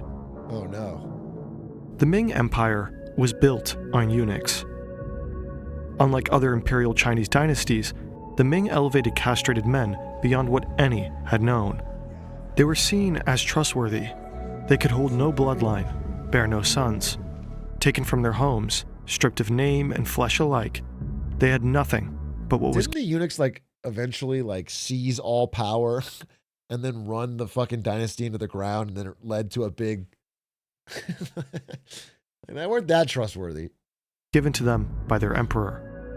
Their devotion supposedly absolute. But they could move up. I feel like it caused a little bit of spite. What they lost in mutilation, they gained in access to power. They became the most educated men in China. Most were clerks, tax collectors, and administrators. But some directly advised the emperor. If they gained his trust, they could move even further, sometimes becoming more powerful than emperors themselves. Zhu Di is 21 years old when he meets the boy. Despite their age difference, they become close. Okay. The boy grows, but his bones do not fuse like others.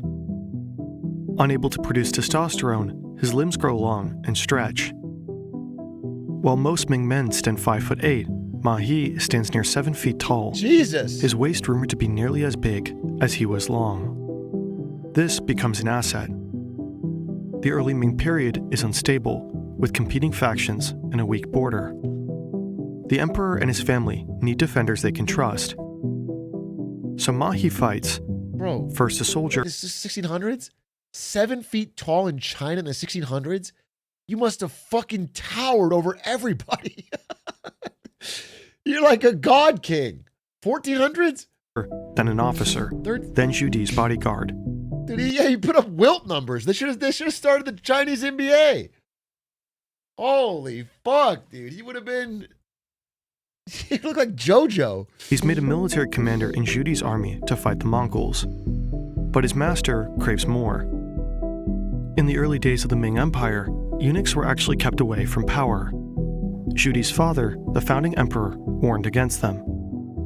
A man unable to sexually produce a family could still hunger for power. He kept eunuchs few in number, kept them illiterate, and put them far away from the government. That's also bad. But his son was different. One day, his father told him a story. A man tended a fire. Every day he prodded the embers with a stick, blew on it, constantly making sure he never lost it. His family pleaded, "Please, come inside. The fire can start again tomorrow." But the man refused. He couldn't risk losing the flames. He didn't eat with them, slept outside. He grew old, and his children resentful. But the man's fire roared. His younger brother, however, was smarter.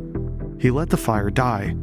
At the end of the day, he gathered embers, put it in a box. He met with his family. His children loved him. Only sometimes he blew on the box. The next day, he returned to the ashes and took the embers out. Okay. The man's fire roared. Many believe they must always be physically present to keep things running. With any desk, you can access your work, projects, and computers from anywhere, seamlessly. Where the fuck is this going? I was so riveted, dude. That's one of the best ad transitions I ever seen. That's crazy. Yeah, that's actually cinema marketing. I was riveted. I was like, where is this going? And securely. No need to be tied to one place, sacrificing your time and relationships. Your work, your way, anywhere, anytime. Keep the fire going without missing what matters. Visit hoog.best/anydesk2 and start your free trial. One day, his father told him a story. Wind blows the horse's tail into 1,000 strands of threads. To which Judy replied, the sun reflects off the dragon's scales into 10,000 bits of gold. I feel like there's this ancient China secret. They realized if you just say something, if you just describe something in nature descriptively, it sounds like you're making a really powerful metaphor. If you're just like, the tree's leaves fall near the winter, but they grow again in the spring. You're just describing what happens, but it's like, wow, you're making a really powerful you're just saying shit, but you sound very wise. And I think they farmed that shit for thousands of years. They've got so many fucking phrases that just boil down to like, the dog eats a small bowl of food, but the elephant eats a lot. It's like, yeah, I guess that covers it. Like, so true.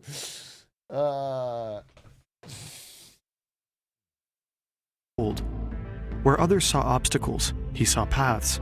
Where his father saw danger, he saw opportunities. When his nephew becomes emperor, he does not stand by.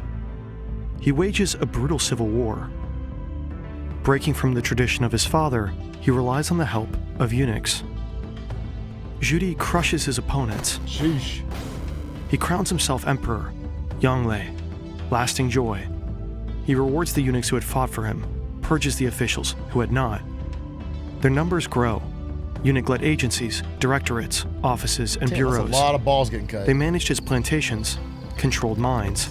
A eunuch-led secret service is established to gather information on his enemies. He sends them across the world, missions to Tibet, Java, and Bengal. But there is one eunuch the emperor trusts more than most. His most loyal servant. He gives the boy a new name, Zhang He, Grand Director of Palace Servants, the most powerful eunuch in the Ming Dynasty.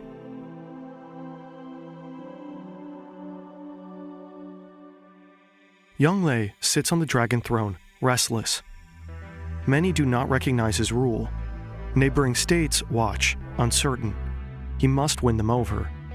So he gathers the greatest minds of the empire. They write the largest encyclopedia in history. Okay. He formalizes the training of civil servants, in there, I bet. Organizes Confucian texts, turns his northern home Beiping into the new capital, Beijing, and orders the construction of a new palace. But this isn't enough. He needs more. Based on the Confucian idea of a hierarchical world order, Ming China saw itself as the Middle Kingdom, the center of the world. To legitimize this position, foreign rulers bow, bring gifts, and acknowledge the Middle Kingdom's superiority. In return, they receive trade, protection, and gifts. To bring his skeptical neighbors to heel, Yanglei has to expand this system. So he devises a plan. He orders the construction of the greatest fleet the world has ever seen. Okay. It will carry Ming power across the seas, control the Indian Ocean, expand trade, and make men afraid. Tribute was not just a ceremonial exchange. The ships were filled with cavalry and soldiers.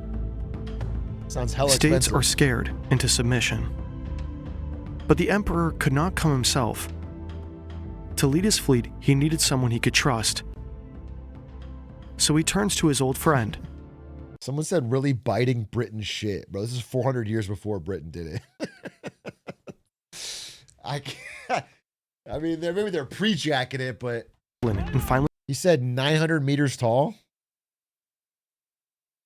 Eiffel Tower is 330 meters tall. What the fuck? It's 3 Eiffel Towers tall?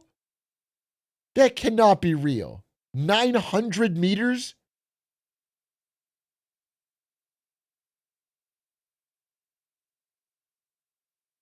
Oh, he said 9 100-meter tall sails. Okay.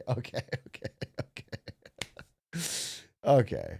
Well, then it's like 1/3 the size of the Eiffel Tower, which is kind of a misleading thumbnail then. Crafted decorated silks. Its 4 massive decks overhang the hull. The first and lowest deck are filled with rocks to provide ballast. The second deck is used as living quarters and storage by the sailors. The third has open space, the kitchens and the operation bridge. The fourth and final deck is the fighting platform, equipped with 24 cast bronze cannons. Their high prows and stern, combined with a keel on the bottom of the hull, ensure extra stability in high seas. Nice. A balanced rudder can also be lowered and raised, acting like a secondary keel, technology that was not introduced in Europe until the late 18th century.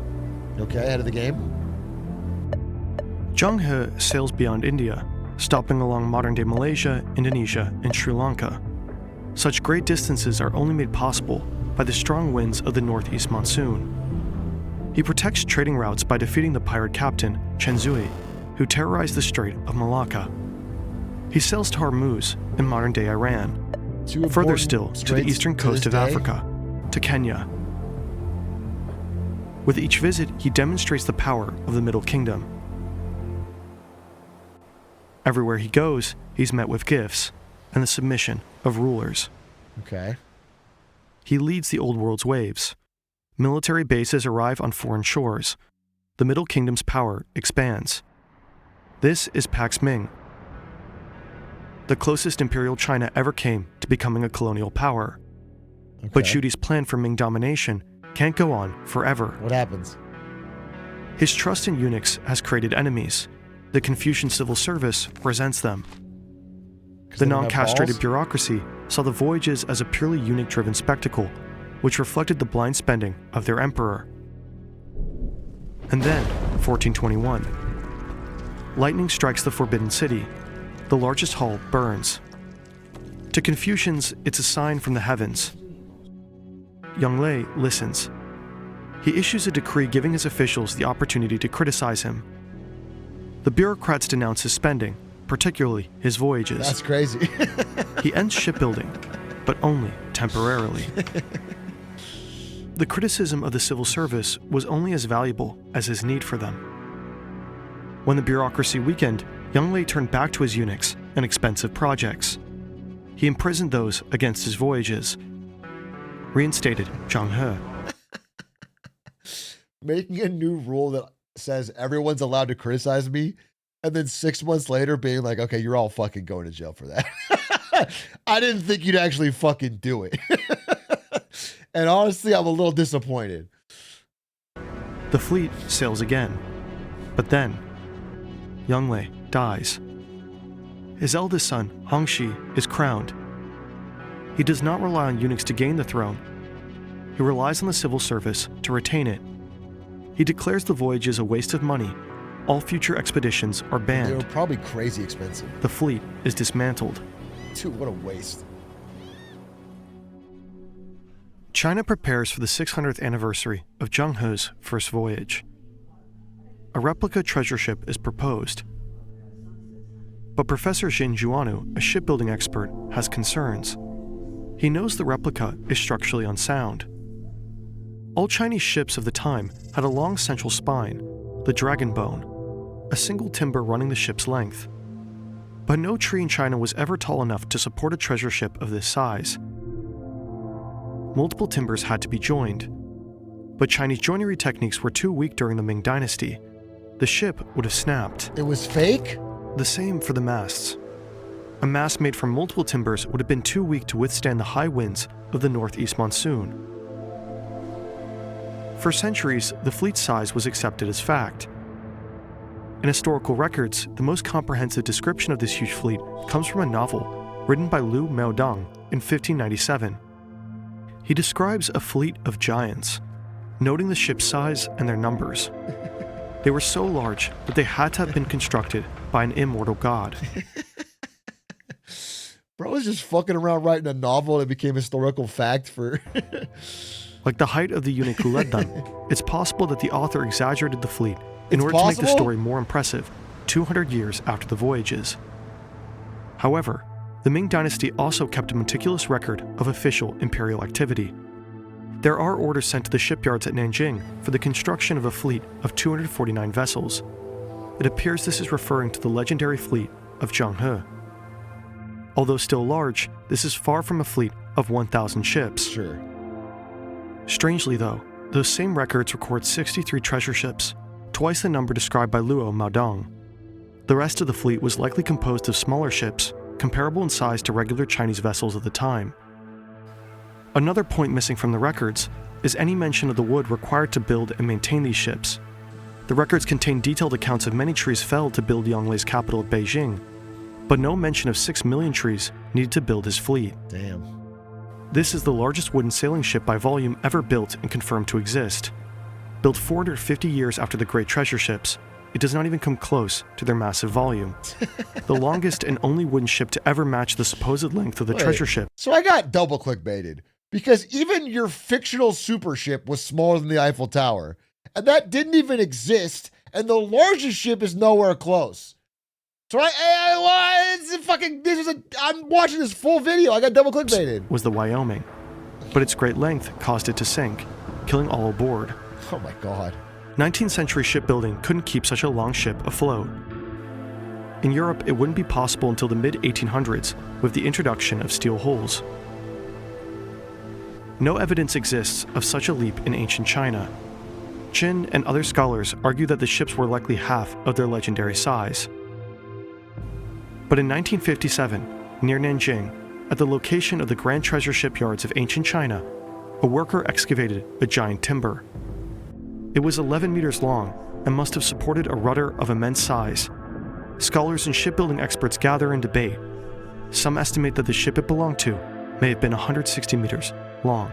Ayo, if you want to watch a video on the smallest emperor in history, check out this video. No. That's a weasel word. Some estimate. I'm sure like everyone saw it, did the math, and was like, all right, well that didn't. And then one guy was like, this could have been a fucking massive chunker of a ship. And we're grabbing that quote as, you triple clickbaited me. Still an interesting story. Although the most interesting part was the fucking story in the ad read of the guy who kept the fire burning, dude. That was when I was most locked in.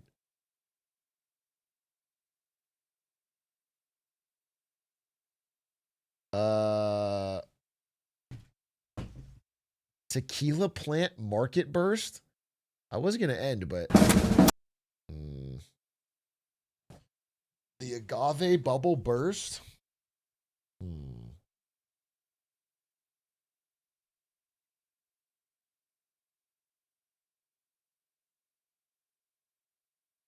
Platforms like ChatGPT. What else is there? What else is there? Beef prices in America.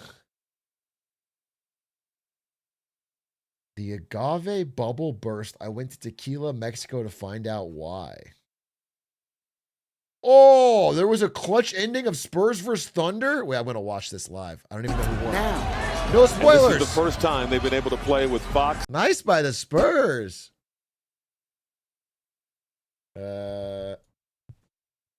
Pretty impressive. Insane ending, but cool. Shit.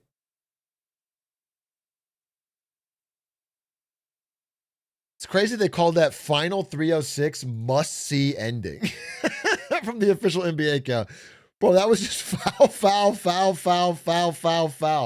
Free throw shooting. That was must-see ending? It wasn't even like a... That's funny. I clickbaited twice in a row, bro. Clickbaited twice in a row. All right, Final folks. seconds. gonna end there. Thank you for watching. Appreciate you. I'll see you on Monday doing a presentation on either Australia social media ban. I didn't do that today, or the Mike Green poverty line stuff, which I think is pretty interesting. 07s, thank you. Appreciate you. Goodbye. Good luck. Good night. Have a great Sunday.